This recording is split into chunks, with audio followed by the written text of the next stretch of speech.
सूरज की किरणों ने पपोटे चीरने शुरू कर दिए। नींद ऐसी टूटी थी कि आंख खोलने को जी ही नहीं चाह रहा था।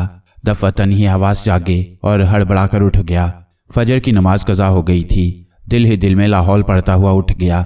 ना जाने आंख क्यों नहीं खुली थी। गुसल खाने जाकर वुज़ू किया और कज़ा पढ़ने बैठ गया। गलती मुझसे ही हुई थी। जाए नमाज बिछाने से पहले दरवाज़ा खोल देना चाहिए था।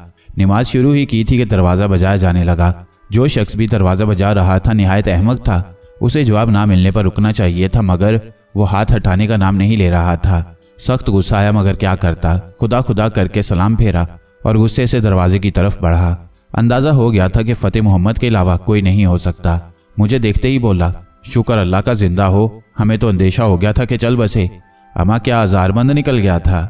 फ़तेह मोहम्मद, तुम इंतहाई बेवकूफ़ इंसान हो। लो और लो।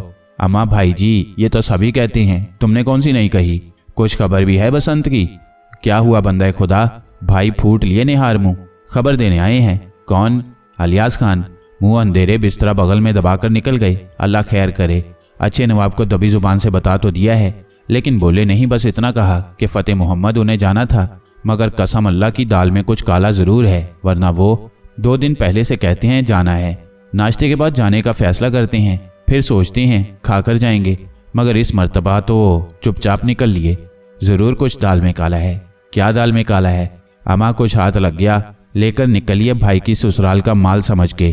क्या तुम्हें ऐसी बातें करनी चाहिए फ़तेह, मैंने मलामत करते हुए कहा। अमा तो कौन सी किसी गैर से कर रही हैं। तुम इतने शरीफ आदमी हो कि दिल की कह लेते हैं। ये एक बात है, पर मियाँ गरीब का कोई नहीं होता। घुटने पेट ही की तरफ मुड़ते हैं। कल तुमने उन्हें सट्टे का नंबर बता दिया होगा, हमें भगा दिया। अमा उनकी क्या है, खुद भी घर की खाते हैं और फिर इधर उधर से मारते खाते रहते हैं। अमा भाई मियाँ हमें भी कुछ दे दो, बड़े गरीब आदमी हैं, बाल बच्चों को दुआ देंगे। मैंने उन्हें सट्टे का नंबर नहीं दिया फ़तेह मोहम्मद, मैंने कहा। अमा हमसे अड़ रहे हो, उड़ते कबूतर के पर गिन लेते हैं। तुम भी ताड़ में लगे रहे थे उनकी। रात को बरगद की जड़ में तावीज़ गाड़ते हुए भी देख लिया था हमने। तावीज़ गाड़ते हुए, मैं हैरत से बोला, कसम अल्लाह की। बरगद की जड़ में गड्ढा खोद रहे थे, फिर बराबर भी कर दिया। जब चले गए तो हमने करीब जाकर भी देखा, मिट्टी बराबर की गई थी। तावीज़ की बात ना होती तो खोद कर देखते। ओह, मैंने गहरी सांस ली। बात समझ में आ गई थी। बाहर से आवाज़ आई, फ़तेह मोहम्मद। ओ फ़तेह, लग गए बातें करने में। लो वो आ गए नसीहत अली खान, अब नसीहतें करेंगे। अमा आ रहा हूँ। बुंदू खान पूछ रहा था कि नाश्ते की पूछने आए थे तुम, और यहाँ जम गए। लो चलो नाश्ता रखो संभाल कर। बुंदू खान खुद नाश्ते की ट्रे ले आए थे। फ़तेह मोहम्मद ने जल्दी से ट्रे संभाल ली। नाश्ते के बाद रहीमुद्दीन के पास जाना है। और कुछ, फ़तेह मोहम्मद ने पूछा। और ये कि मियाँ साहब का भेजा मत खाया करो। बहुत बढ़ चढ़ कर बोलने लगे हो बुंदू खान, बराबर के ओहदे हैं हमारे तुम्हारे, हुक्म मत चलाया करो मेरे पर। ओहदे बराबर हैं फ़तेह मोहम्मद, मगर उम्र तुमसे ज़्यादा है, समझे। बुंदू खान मुस्कुराकर बोले और फिर कहने लगे, अच्छा यूं करो, तुम मियाँ को नाश्ता कराओ, मैं रहीमुद्दीन के पास चला जाता हूँ। अच्छा चलता हूँ। बुंदू खान मुस्कुराकर बाहर निकल गए। फ़तेह मोहम्मद ने टेढ़ी गर्दन की, मुंह ही मुंह में कुछ बुड़बुड़ाया और इसके बाद मेरे लिए नाश्ता लगाने लगा। मैंने उसे भी नाश्ते की पेशकश की तो वो कहने लगा, नहीं मियाँ साहब आप कर लो, आपका बहुत बहुत शुक्रिया कि आपने हमें पूछा, मगर शिकायत यही करते रहेंगे, गरीब आदमी की भी सुननी चाहिए। असल ज़रूरत हमारी है, उनकी क्या है। सट्टा लगाएंगे, माल खाएंगे या यशी करेंगे। यहाँ तो 12 बच्चों का मामला है। मैं खामोशी से नाश्ता करता रहा। फिर मैंने कहा, बर्तन ले जाओ। वो शायद मजीद कुछ कहने की हिम्मत नहीं कर सका। बर्तन उठाकर बाहर निकल गया। मैं थोड़ी देर तक बैठा सोचता रहा और इसके बाद खुद भी बाहर निकल आया। हवेली के मुलाजिम अपने कामों में मसरूफ थे। माली क्यारियां दुरुस्त कर रहा था। दूसरे लोग इधर उधर आ जा रहे थे। सफाई करने वाला सफाई कर रहा था। मैं टहलता हुआ दूर तक निकल आया और इत्तफाक से ही उस वक्त बरगद के उसी दरख्त के करीब पहुंच गया जिसकी जड़ से अलियास खान का काम बना था। यूं ही निगाह उसकी तरफ जा पड़ी और बस कुदरत ने यह अतिया फरमा दिया था, जिसका एहसास उस वक्त फिर हुआ। आंखों ने उन गहराइयों में देखा। कलीसा गायब था, लेकिन मिट्टी में चंद अशरफियां नजर आ रही थीं। 10-12 से कम नहीं होंगी।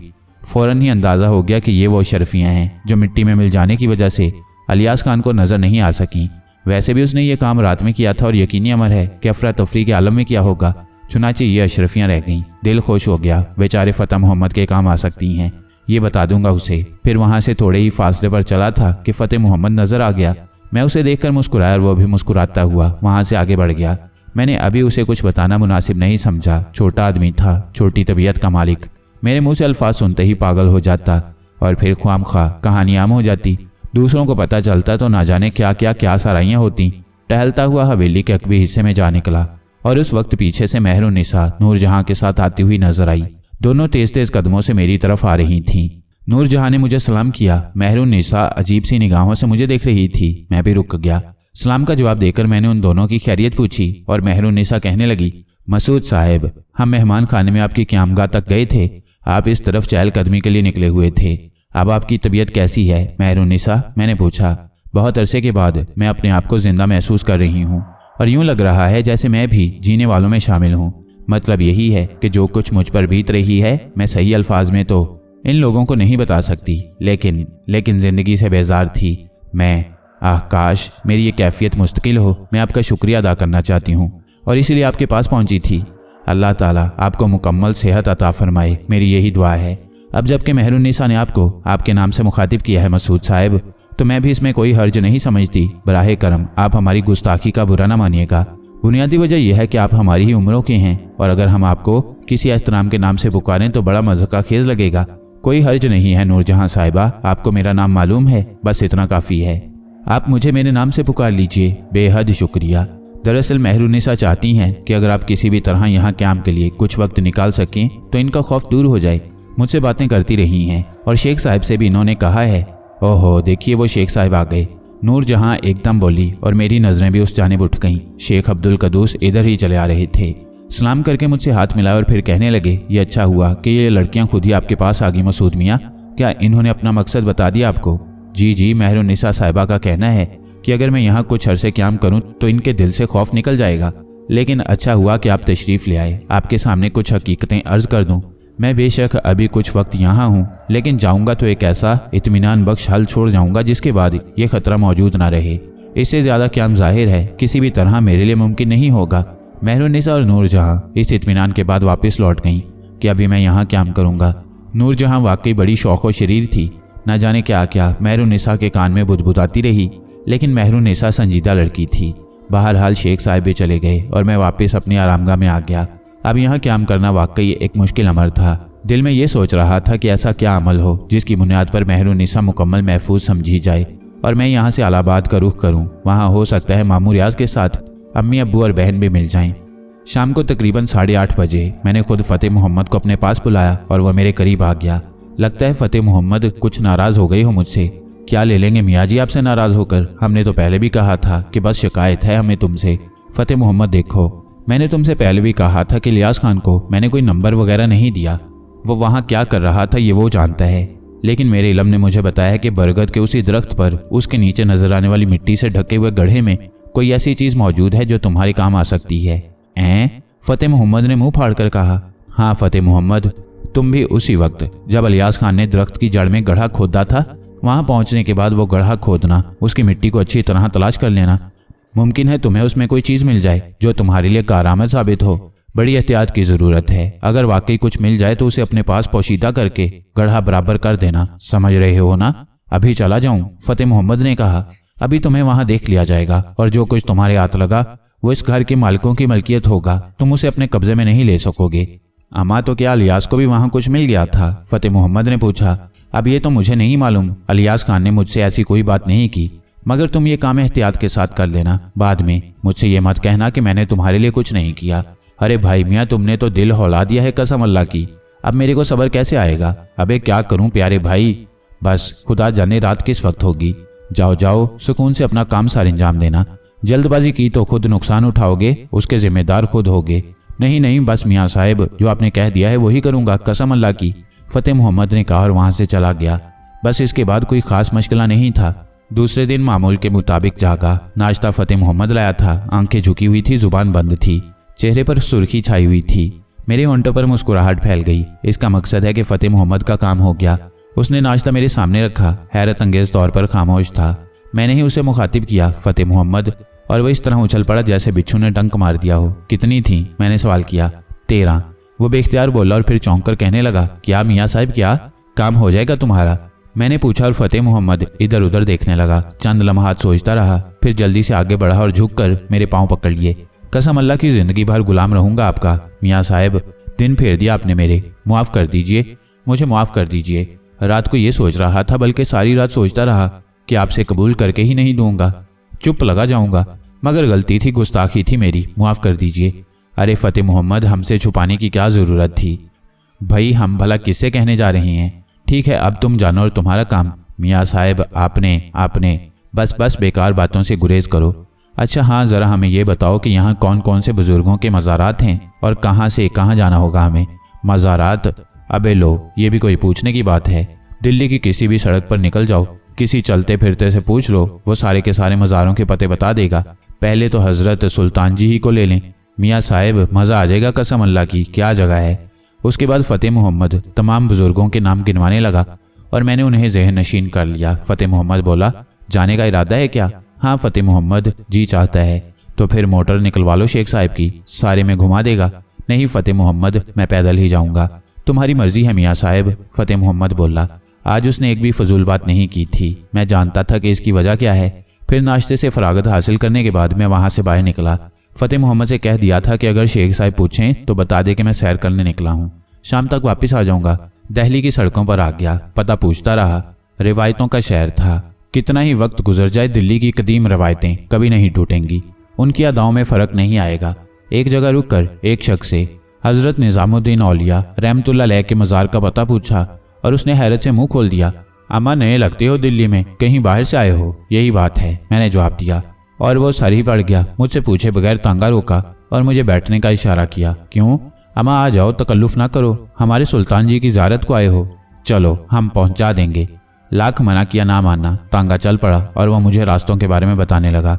ये बब्बर का तकिया है, ये मनकों वाले पीर का मज़ार है और ये नीली छतरी। यहाँ से तांगा दाएं को मुड़ गया, ये बाएं हाथ वाली सड़क हमायूं के मकबरे को जाती है।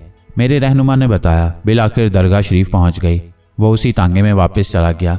उसकी मोहब्बत ने दिल पर बड़ा असर किया था। अंदर दाखिल हो गया, ज़ियारत से दिल शाद हो गया। फातिहा ख्वानी की और बहुत देर तक रुका रहा। उठने को जी ही नहीं चाह रहा था, बहरहाल आगे बढ़ना था। वहां से कोटला, पुराना किला, शेर मंडल, फिर माहरवली और फिर कुतुब साहिब। दोपहर का वक्त था, तेज धूप पड़ रही थी, हवा के तेज झक्कड़ चल रहे थे।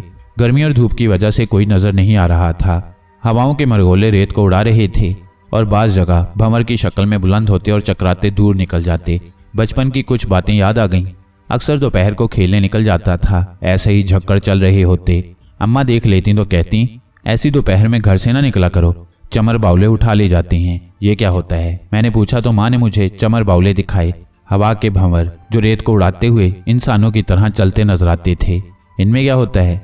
जिन्नों की सवारी। जिन उन पर सवार होकर सैर को निकलते हैं और अगर इनके कोई रास्ते में आ जाए तो उन्हें अपनी लपेट में लेकर चलता है और जिन उसे उठाकर ले जाते हैं। बचपन की बातें शायद उम्र के आखिरी हिस्से तक याद रहती हैं और उन्हें भुलाना नामुमकिन होता है। उन बगोलों को देखकर दिल में वही खौफ तारी हो गया जो बचपन में हो जाया करता था।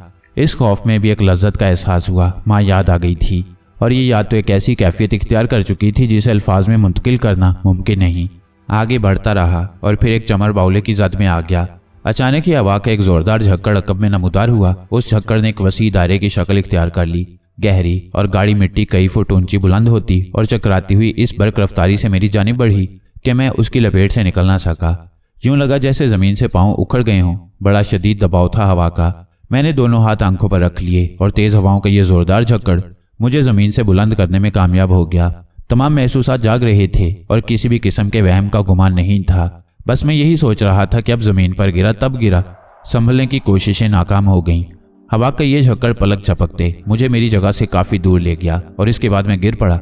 घुटनों में चोट लगी थी। बारीक बारीक पत्थरों के टुकड़े हथेलियों में चुभ गए थे और मैं गर्द की वजह से आंखों में कड़वाहट महसूस कर रहा था। हवा का ये तेज झक्कड़ मुझ पर से गुजर गया, कई फुट दूर ला फेंका था और अब वो मुझसे आगे निकल गया था। आंखें खोली तो मिट्टी चुभने लगी। बमुश्किल तमाम शाने से कंबल उतार कर एक सिमत रखा और कमीज के दामन से आंखें साफ करने लगा। बड़ी मुश्किल से आंखें इस काबिल हुई थी कि जमीन नजर आ सके। मुस्कुराहट आ गई थी चेहरे पर और बदस्तूर माँ की हदायत याद कर रहा था। फिर जमीन पर हाथ टिकाकर अपने आप को संभाला और सीधा खड़ा हो गया। लेकिन दिमाग को जो खौफनाक झटका लगा था उसने आंखें तारीक कर दी। जो मंजर नजर के सामने आया था उस पर यकीन करने का तसव्वुर भी नहीं कर सकता था। चंद लम्हात तक झुंझुनाते हुए दिमाग को काबू में करने की कोशिश करता रहा। फिर फटी फटी आंखों से इर्द गिर्द का माहौल देखा। खुदा की पनाह, ये वो जगह ही नहीं थी जहां अब से चंद लम्हे पेशतर मौजूद था। ये तो माहौल ही बदला हुआ था। लखोरी ईंटों की बनी हुई एक इंतहाई बोसीदा और वसी इमारत, टूटी फूटी दीवारें, बड़े बड़े झरोके, अजीब से फसील नुमा सतून और जगह जगह लखोरी ईंटों के हैबतनाक ढेर, कहीं टूटे हुए दरवाजे तो कहीं मेहराबें, कहीं चबूतरे जो साफ सुथरे और कुशादा और कहीं कुछ मेंबर नुमा जगह। एक बात जो समझ में आई वो निगाहों का धोखा तो हो नहीं सकता, और अगर दिमाग की कोई खराबी है तो इन बातों को महसूस करने की कुव्वत जहन में कैसे मौजूद है। लेकिन कुछ भी नहीं था। जिन्नों की सवारी गुजर रही थी और मेरी माँ के कहने के मुताबिक जिन मुझे यहाँ उठा लाए थे। भला इसके अलावा और क्या सोच सकता था। बचपन की हदूद से गुजरा था और माँ की हदायत पर गौर किया था तो यही सोचा था कि माँ धूप से बचाने के लिए ये अल्फाज अदा करके खौफजदा करना चाहती है ताकि धूप मुझ पर असरअंदाज ना हो। लेकिन वो कहानी इस वक्त मुजस्सम थी। चमर बाउलों में सफ़र करने वाली जिन्नों की सवारी के बीच आ गया था और उन्होंने मुझे यहाँ ला पटका था। क्या इसी बात पर यकीन कर लूं, मगर जगह कौन सी है और जो कुछ हुआ है वो क्या वाकई सच है, एक अनोखा सच। अब किसी शुबे की गुंजाइश नहीं रह गई थी। उठा, कंबल एहतराम से उठाकर शाने पर डाला और अपनी जगह खड़ा हो गया और इधर उधर देखने लगा। ये टूटी इमारत कहाँ है, कुछ अंदाजा तो हो। आसपास टूटी दीवारें, झाड़ियाँ और वीरान और हैबतनाक मनाजिर के अलावा और कुछ नहीं। ईंटों के बने हुए उस चबूतरे की जानिब बढ़ गया जिसकी सीढ़ियाँ भी टूटी हुई थीं। हो सकता है बुलंदी पर खड़े होकर कुछ अंदाजा हो सके। चबूतरे पर पहुंचा और इधर उधर देखने लगा। दूर दूर तक वीरान मैदान बिखरे हुए नजर आ रहे थे जिनमें जगह जगह छदरे दरख्त सुनसान खड़े हुए थे। पत्थर के चबूतरे के एक गोशे में एक कुआं नजर आया जिसके किनारे ईंटों से बने हुए थे। वहां एक ढोल रखा हुआ था और रस्सी का लच्छा बहुत बड़ा नजर आ रहा था जिससे यह अंदाजा होता था कि कुआं बहुत गहरा है। लेकिन ये जगह कौन सी है? दफातन कदमों की आहटें सुनाई दी और सीमत का अंदाजा करके दहशत ज़दा उस तरफ मुड़ गया। 3 दर एक साथ बने हुए थे और उनकी दूसरी तरफ अंधेरा सा छाया हुआ था। एक तरफ का हिस्सा सालम नजर आता था। आने वाले उन्हीं दरों से बरामद हुए थे। तीनों दरों से एक एक फर्द बाहर निकला। शानों से लेकर टखनों तक के सफ़ेद लिबास में मलबूस, चेहरों पर दाढ़ियाँ, और ये चेहरे आम इंसानों जैसे ही थे। मैं उनके मखसूस लिबास से अंदाज़ा लगाने की कोशिश करने लगा कि ये कौन हो सकते हैं। यूँ महसूस हुआ था जैसे वो मेरी यहाँ मौजूदगी से वाकिफ़ हैं और मेरे ही लिए अंदर से निकल कर आए हैं। बाहर तो और इंसान थे, खौफजदा होने की ज़रूरत नहीं थी। मैं उन्हें देखने लगा और तीनों कदम बढ़ाते हुए मेरे नज़दीक पहुंच गए। फिर उनमें से एक ने हाथ के इशारे से मुझे आगे बढ़ने के लिए कहा, लेकिन मैंने फ़ौरन ही उन्हें सलाम किया था। सलाम का जवाब तीनों ने दिया और इसके बाद उस शख्स ने जिसने हाथ के इशारे से मुझे आगे बढ़ने के लिए कहा था, मध्यम लहजे में कहा, अंदर चलो, तुम्हें तलब किया गया है। मैं कुछ और सवाल पूछना चाहता था लेकिन उनमें से 2 मेरे अकब में आ खड़े हुए और उन्होंने हाथ से मेरे शानों को धकेला। खासा ताकतवर धक्का था। मैं कुछ कदम आगे बढ़ता चला गया और इसके बाद यही मुनासिब समझा कि खामोशी से उनकी हदायत पर अमल करूं। उनका अंदाज सख्त था। वो लोग मुझे लिए हुए दरमियान के बड़े दर्रे से अंदर दाखिल हो गए। यहाँ छत थी और ये जगह खासी वसी थी। इसके दूसरी जानिब एक दरवाज़ा नजर आ रहा था जहाँ से रोशनी आ रही थी और ये रोशनी कुदरती थी। इसका मतलब है कि दूसरी तरफ भी कोई खुली जगह मौजूद है।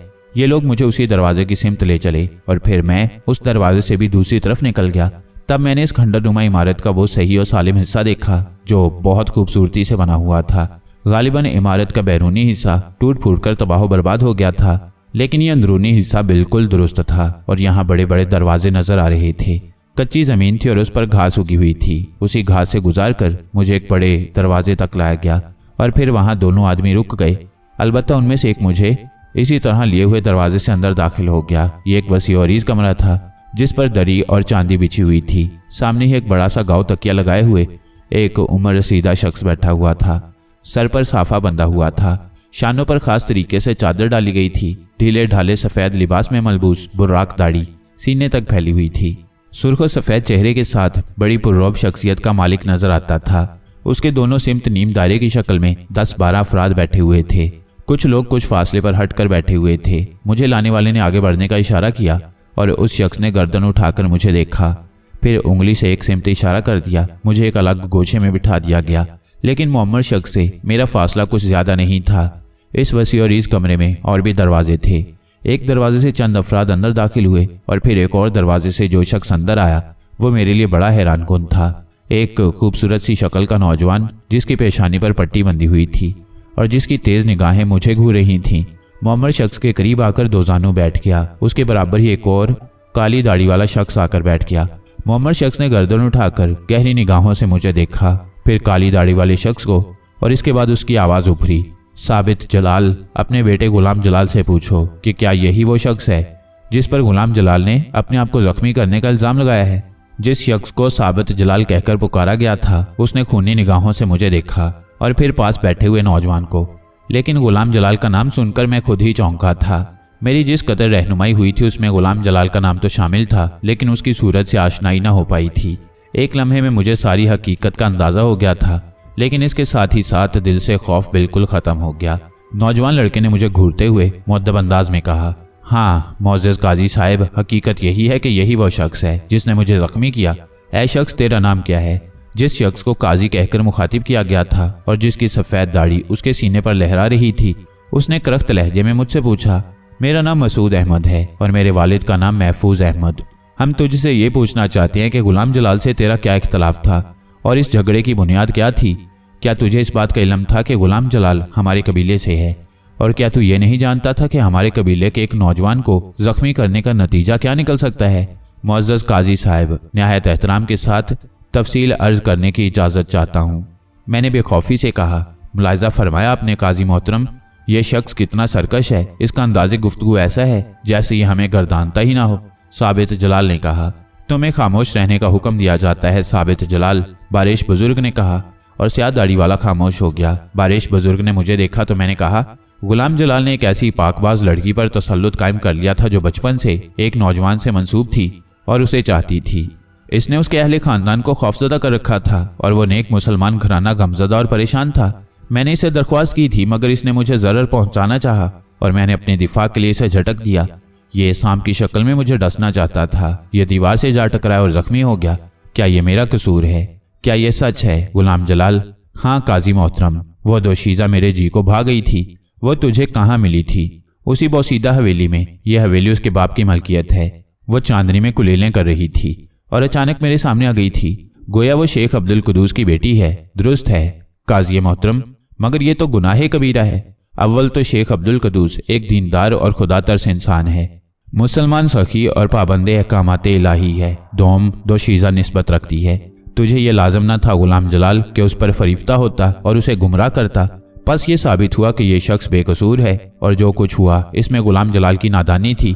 चुनाचे साबित जलाल, तुझ पर लाजिम है कि इसे हरजाना अदा करे और वहीं पहुंचाए जहां से इसे लाया गया है।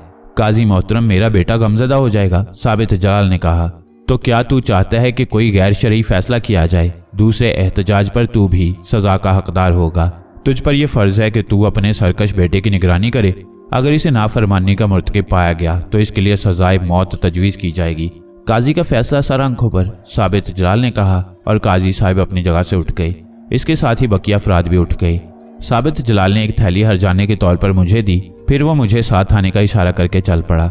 हवेली के बैरूनी सेन में एक घोड़ा खड़ा था। ये जानता है तुझे कहाँ जाना है, इस पर सवार हो जा।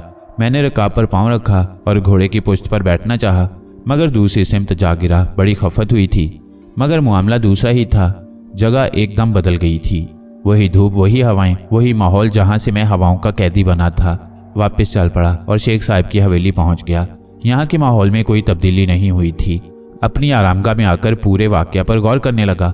क्या कुछ अता हो गया था मुझे? जिन्नों की नगरी पहुँच गया था। उनकी अदालत में हाजिरी हुई थी और मुकदमा जीत गया था। जो कुछ ज़हूर पजीर हुआ था उसके बाद महरुनिसा बिल्कुल महफूज हो चुकी थी। चुनाचे अब शेख साहब की हवेली में क्याम बेमायनी था। ये लोग खदशे के पेशे निगाह मुझे इजाज़त नहीं देंगे और मेरे दिल को अब अल्लाहबाद की लगन लगी हुई थी। साबित जलाल ने हरजाने की जो थैली दी थी उसमें ज़रूरत के लिए बहुत कुछ था। चुनाचे हवेली के मकीनों से गायबाना माजरत करके एक बार फिर वहाँ से निकल आया। कंबल शाने पर मौजूद था, लेकिन चंद जोड़े लिबास दरकार थे जो बाजार से खरीदे। उन्हें यकजा करके एक सूटकेस में रखा और स्टेशन पहुंच गया। इलाहाबाद जाने वाली रेल के बारे में मालूम किया और जब रेल आई तो उसमें बैठ गया। अब दिल वालदैन में उलझ गया। एक अजीब हूक उठ रही थी, कानों में उनकी आवाज़ उभर रही थी। रेल में बहुत से मुसाफिर थे, मगर मैं सबसे लापरवाह उस वक्त इस तस्वुर में खोया हुआ था। काश अलियास खान ने मेरा पैगाम मामू रियाज को दे दिया हो। काश वो उसे मिल गए हों। ना जाने यह सफ़र कैसे तय हुआ, ना जाने यह सफ़र कितना तवील था। इलाहाबाद स्टेशन का बोर्ड नज़र आया और मैं मुख्तसर सामान समेटे नीचे उतर आया। बड़ा तारीखी शहर था और ज़माने तालिब-इल्मी में इसके बारे में बहुत सी मालूमात हासिल हुई थीं, मगर उस वक्त दिल की धड़कनें बेतरतीब थीं। इस एहसास ने खौफ चेहरे पर जमा कर दिया था कि मामू रियाज इसी शहर में है और माँ बाप के भी यहाँ होने के इम्कानात हैं। क्या उन्हें दोबारा देखना नसीब हो जाएगा? क्या मेरी तकदीर ऐसी है? बाहर तांगे खड़े हुए थे। एक तांगे वाले से कहा, हवेली शाहपुर चलोगे? बैठो भैया जी, 3 रुपए होंगे। मैं तांगे में बैठ गया और तांगा सफ़र करने लगा। कोई 50 मिनट का सफ़र तय करना पड़ा। एक जगह तांगा रुक गया। अब कहाँ चलूं? हवेली कहाँ है? मैंने पूछा। कौन सी हवेली? हवेली शाहपुर, यही मोहल्ला है भैया जी, हवेली तो कहीं नहीं है, तांगे वाले ने कहा और मैंने नीचे उतरकर किराया अदा कर दिया।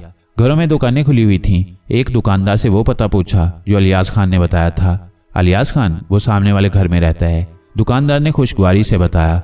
बड़ी सही जगह पहुंचा था, मगर घर देखकर अजीब सा एहसास हुआ था। शेख अब्दुल कदूस तो बड़े करोफर के आदमी थे और अलियास खान की बेटी का ससुराली रिश्तेदार। जाहिर है शेख साहब ने बेटी किसी मामूली घर में तो ना ब्याह दी होगी। ये घर तो बहुत मामूली था। मैं उसके दरवाजे पर पहुंच गया। दस्तक दी तो एक उम्र सीधा शख्स ने दरवाजा खोला। जी फरमाइए।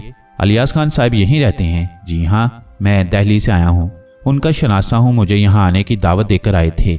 अगर वो मौजूद हों तो उन्हें बता दीजिए कि शेख अब्दुल कदूस के यहाँ से मसूद आया है। ओहो, तुम शेख साहब के यहाँ से आए हो?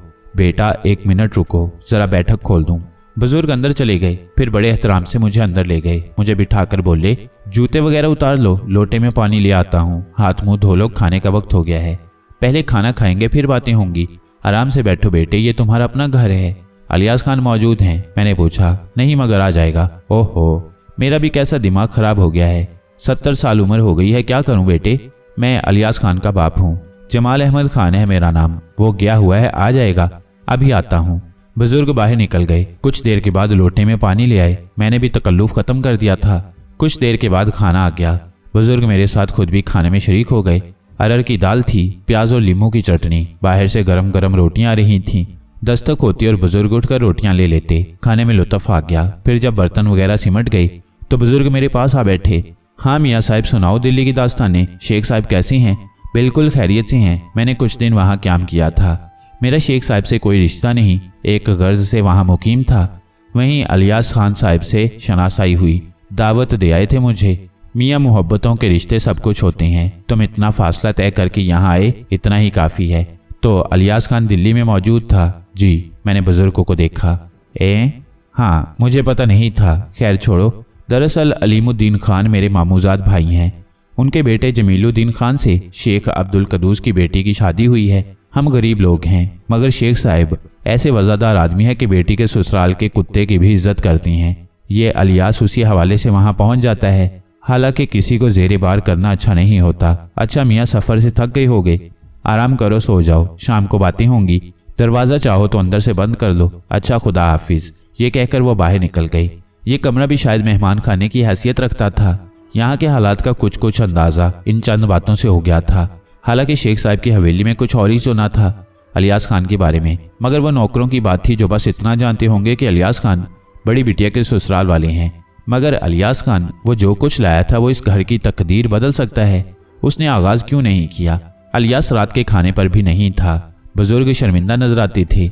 मेरे पूछने पर उन्होंने बताया, बस मियाँ तकदीर का खोटा है, बुरी सोहबतों में रहता है वो। हालांकि मेरा अकेला बेटा है, एक बहन है उसकी जो हमारी गुर्बत का शिकार होकर कंवारी बैठी है, मगर वो तवज्जो नहीं देता। बाला खाने हैं, बुरे दोस्तों की सोहबत, और मुझे बेहद अफसोस हुआ था। मेरे ख्यालात की तस्दीक हो गई थी। बुजुर्ग से कुछ न कहा। रात के 12 बजे होंगे कि दरवाजे पर आहटें हुई और फिर अलियास खान अंदर दाखिल हो गया। नशे में धुत था, कदम लड़खड़ा रहे थे, चेहरा लाल भभूका हो रहा था। मेरे कदमों में बैठ गया। पीरो मुर्शद, आप आ गए मेरे मुर्शद। वो मेरे पाँव चूमने की कोशिश करने लगा और मैंने उसे जोर से धक्का दे दिया। तुम इतने गिरे हुए हो अलियास खान, एक बूढ़े बाप के बेटे, एक जवान बहन के भाई होकर तुम्हें शर्म नहीं आती? वो कहाँ है जो तुम्हें मिला था? आपने मेरी तकदीर बना दी है, मेरी इज्जत बना दी है। एक बार फिर लोग मुझे झुक झुक कर सलाम करने लगे हैं। कमलावती ने मेरे लिए नाचना शुरू कर दिया है। गुलनार मुझ पर जान छिड़कने लगी है। पीरो मुर्शद, खुश आमदीद, खुश आमदीद। वो नशे में लड़खड़ाती आवाज में बोला। उसी वक्त बुजुर्ग अंदर आ गए। इसे ले जाऊं मसूद मियाँ, अब ये सुबह ही को होश में आएगा। वो अलियास खान का बाजू पकड़कर उसे घसीटते हुए बाहर ले गए। मुझे सख्त दुख हुआ था। उस घर की हालत का आलम आंखों से देख लिया था। अलियास खान के चंद जुमलों से मुकम्मल सूरत हाल मेरे इल्म में आ गई थी। मैं समझ गया था कि अशरफियों से भरा वो कलीसा कहाँ गया। दफतन ही मुझे एक अजीब एहसास हुआ, एक फाश गलती का एहसास। बरगद की जड़ में मदफून वो खजाना मुझे नजर आया था, उसकी कहानी भी मुझे पता चल गई थी, लेकिन वो खजाना मेरी मलकियत कहाँ से हो गया? मुझे ये हक कहाँ था कि मैं उसे अपनी मर्जी से किसी को दे दूं, ये जाने बूझे बगैर कि ये कहाँ इस्तेमाल होगा। फिर अलियास खान की शख्सियत किसी हद तक मेरे इल्म में आ गई थी। जो शख्स सट्टा खेलता हो वो अच्छा आदमी नहीं हो सकता, उसके बारे में तो मुझे अंदाजा हो जाना चाहिए था। मगर मैंने ये सब सोचे समझे बगैर उसे कलीसे का पता बता दिया, सिर्फ इसलिए कि मेरी उससे जाती गर्ज थी। मैं उसके जरिए मामू रियाज का पता मालूम करना चाहता था। एकदम इस संगीन गलती का एहसास हुआ। ये तो बिल्कुल गैर मुनासिब बात थी। मुझे बेख्तियार होकर यह कदम नहीं उठाना चाहिए था। दिल बड़ा बेचैन रहा, रात सुकून से सो ना सका। अलग सुबह जाग गया, नमाज पढ़ी। इस दौरान जमाल अहमद खान साहब वहां आ गए। मुझे देखकर आप दीदा हो गए। नमाज पाबंदी से पढ़ते हो बेटे? कोशिश करता हूँ मोहतरम, अल्लाह कबूल करे। जवानी की इबादत कबूल होती है, नेक वालदैन की औलाद हो। हम इस खुशी से महरूम हैं, हमारे साहिबजादे खराटे भर रहे हैं। एक नजराना पेश करना चाहता हूँ मोहतरम, इनकार ना कीजिएगा, मैंने कहा और हर जाने की थैली से मुट्ठी भर अशरफियाँ निकालकर उन्हें पेश कर दी। बाकी इसलिए रहने दी थी कि मुझे ज़रूरत थी। ये क्या है? बुजुर्ग लरस कर बोले। एक नाचीज़ का नजराना अपनी बहन के लिए आपके बोझ में हिस्सा बटाना चाहता हूँ। नहीं बेटे, हमारा तो सही तारुफ भी नहीं है, इस पर हमारा हक नहीं है। आपने फरमाया था मोहब्बतों के रिश्ते सब कुछ होती हैं, मुझसे ये रिश्ता तोड़ रहे हैं। मगर बेटे, इनकार ना करें और इन्हें महफूज रखें। बड़े जतन के बाद जमाल अहमद ने यह अशरफियाँ कबूल की थीं। हम नाश्ता कर चुके थे जब अलियास खान की सूरत नजर आई। मुझे देखकर खुशी से बेकाबू हो गया था। रात को भी आपकी खिदमत में हाजिरी दी थी मुर्शद, मगर उस वक्त वह बाप को देखकर खामोश हो गया, होश में ना थे, जमाल अहमद ने कहा और उठकर बाहर चले गए। सारी रात आपको ख्वाब में देखता रहा। उस वक्त भी ये देखने आया था कि रात की वो कैफियत भी ख्वाब तो नहीं थी। मुर्शद, आपके आने से नई जिंदगी मिली है मुझे और मेरे दोस्तों को भी। मुर्शद, आप देखिएगा कि यहाँ आपका कैसा इस्तकबाल होता है। वो लोग तो मुसलसल असरार कर रहे थे कि आपको लेने दहली चला जाऊं। सब गायबाना मुरीद हो गए हैं आपके। कौन लोग? मैंने हैरानी से कहा। वो फरीद खान, नवाब दिलबर, रहमत यार खान। बड़ी मुश्किल से बाज रखा और यकीन दिलाया कि मुर्शद यहाँ जरूर आएंगे। उन्होंने मुझसे वादा किया है और अल्लाह वाले झूठा वादा नहीं करते। तुमने सबको बता दिया हमारे बारे में? वो मेरे बेहतरीन दोस्त हैं मुर्शद। आपने क्या मेरे अब्बा को उस दौलत के बारे में बता दिया जो आपने मुझे अता फरमाई थी? नहीं, मैंने अफसुर्दगी से कहा। यह सारी बातें सुनकर मुझे अफसोस हो रहा था। सब कुछ मेरी हमाकत के सबब हुआ। मैंने कहा, तुमने मेरा काम भी किया अलियास खान। भला भूल सकता था। मामू रियाज मिले? मुंशी रियाज आपके मामू हैं? हाँ, मैंने ठंडी सांस लेकर कहा। हाँ, वो मिल गए। मेरे बारे में उन्हें बताया? मैंने फूले हुए सांस के साथ पूछा। आपका पैगाम दिया था मैंने। कुछ बोले? कुछ कहा उन्होंने? नहीं, खामोशी से मुझे देखते रहे, फिर ठंडी सांस लेकर बोले, अच्छा अच्छा। मैं हैरान रह गया। और कुछ नहीं कहा उन्होंने? कुछ खुशी नहीं हुई उन्हें इस खबर से? अंदाजा तो नहीं होता था। तुमने उन्हें सब कुछ बताया था जो मैंने कहा था मानवान? अलियास खान ने कहा और मेरा दिल डूबने लगा। ऐसा क्यों हुआ? इसकी क्या वजह है? मामू रियाज को कोई खुशी नहीं हुई मेरे बारे में सुनकर? क्यों? आखिर क्यों? इस वक्त वो कहाँ होंगे? फरीद खान के साथ ही मिलेंगे। मुझे वहां ले चलो अलियास खान, मुझे फौरन वहां ले चलो। मैंने दिल गिरफ्तार लहजे में कहा। बस जरा नाश्ता कर लूं, उतनी देर में आप तैयार हो जाइए। अलियास खान बोला और मैंने गर्दन हिला दी। एक एक लम्हा शाक गुजर रहा था। हजारों परेशान कुन ख्यालात ने घेर रखा था। क्या हुआ है? ऐसा क्यों हुआ है? कुछ देर के बाद अलियास खान तैयार होकर आ गया और मैं उसके साथ घर से बाहर निकल आया। मामू रियाज मुझसे इस कदर बेगाना हो गए, उन्हें कोई खुशी नहीं हुई मेरे बारे में सुनकर। क्यों? क्या उन्हें अलियास खान की बात पर यकीन नहीं आया, या फिर वो लोग मेरी वजह से इस कदर परेशान हुए हैं कि उनके दिलों में मेरा कोई मुकाम नहीं रहा, वो मुझसे नफरत करने लगे हैं? क्या अम्मी भी, अब्बू भी और मेरी बहन? हलक में गोला सा अटक गया। अलियास खान ने तांगा रोक लिया था। आपने पहले क्यों नहीं बताया था? अलियास खान ने कहा। क्या? मैंने चौंक कर पूछा। यही कि मुंशी रियाज आपके मामू हैं? हाँ, बस यूं ही। आपका पूरा खानदान होगा मुर्शद? हाँ है। कहाँ के रहने वाले हैं आप? अलियास खान, मैं खामोश रहना चाहता हूँ, मैंने कहा और अलियास खान ने गर्दन हिला दी। तांगा दौड़ता गया। अलियास खान ने तांगे वाले को एक पता बताया था, मगर मैंने इस पर गौर नहीं किया। इलाहाबाद के गली कूचे निगाहों से गुजरते रहे, मगर मैं उन्हें निगाह भरकर नहीं देख सका। दिमाग बुझा हुआ था, दिल में आरजुओं की कसक थी। माँ बाप का एहसास हो रहा था। वो यहाँ मामू रियाज के साथ हैं भी या नहीं? मामू रियाज बचपन ही से अम्मी के साथ थे। मुश्किल हालात में वो कभी उनका साथ नहीं छोड़ेंगे। काश वो सब यहाँ हो। बहुत फासला तय हो गया। फिर तांगा एक बहुत बड़े मकान के सामने रुका और अलियास खान नीचे उतर गया। उसने तांगे वाले को पैसे दिए और मैं नीचे उतर आया। वसी और इस मकान का अहाता पक्की ईंटों से बना हुआ था। लकड़ी का बड़ा दरवाजा नजर आ रहा था। अंदर की इमारत अहाते की बुलंद दीवारों में छुपी हुई थी। दरवाजा अंदर से बंद नहीं था। इलियास खान ने उसे खोला और अंदर दाखिल हो गया। आइए मुर्शद, बेधड़क आइए, वो बोला। क्या ये फरीद खान का घर है? मैंने दरवाजे से अंदर कदम रखते हुए पूछा। ये नवाब दिलबर की हवेली है। यहाँ क्यों आए हो? सब यहीं मिलेंगे, मामू रियाज भी। हाँ, वो आगे बढ़ता हुआ बोला। मैं झिझकते कदमों से आगे बढ़ा और अहाते की ये दीवार बाद में बनवाई गई थी। अंदर की इमारत बहुत सीधा थी। वसी अहाते में जगह जगह झाड़ झनकार उगे हुए थे। टूटी दीवार के ढेर नजर आ रहे थे। सामने ही एक बड़ा दरवाजा था जिसे खोलकर इलियास खान ने मुझे अंदर आने का इशारा किया। यहाँ खवातीन नहीं है? नहीं, इलियास खान बोला। हम दरवाजे से अंदर दाखिल हुए थे कि हमें 2 अफराद नजर आए। वसी हॉल में कुर्सियों पर बैठे हुए थे। सामने मेज पड़ी हुई थी जिस पर खाली बोतल और खाली गिलास रखे हुए थे। वो चौंक कर हमें देखने लगे। मैंने उन दोनों को भी पहचान लिया। ये भी उस वक्त एक साथ थे जब मैंने मामू रियाज को देखा। उन्होंने मुझे देखा और फिर सवालिया नजरों से इलियास खान को देखने लगे। मुर्शद हैं? इलियास खान बोला। कौन मुर्शद? उनमें से एक ने पूछा। कमाल है, मुर्शद को नहीं जानते? मैंने बताया था तुम्हें कि आने वाले हैं।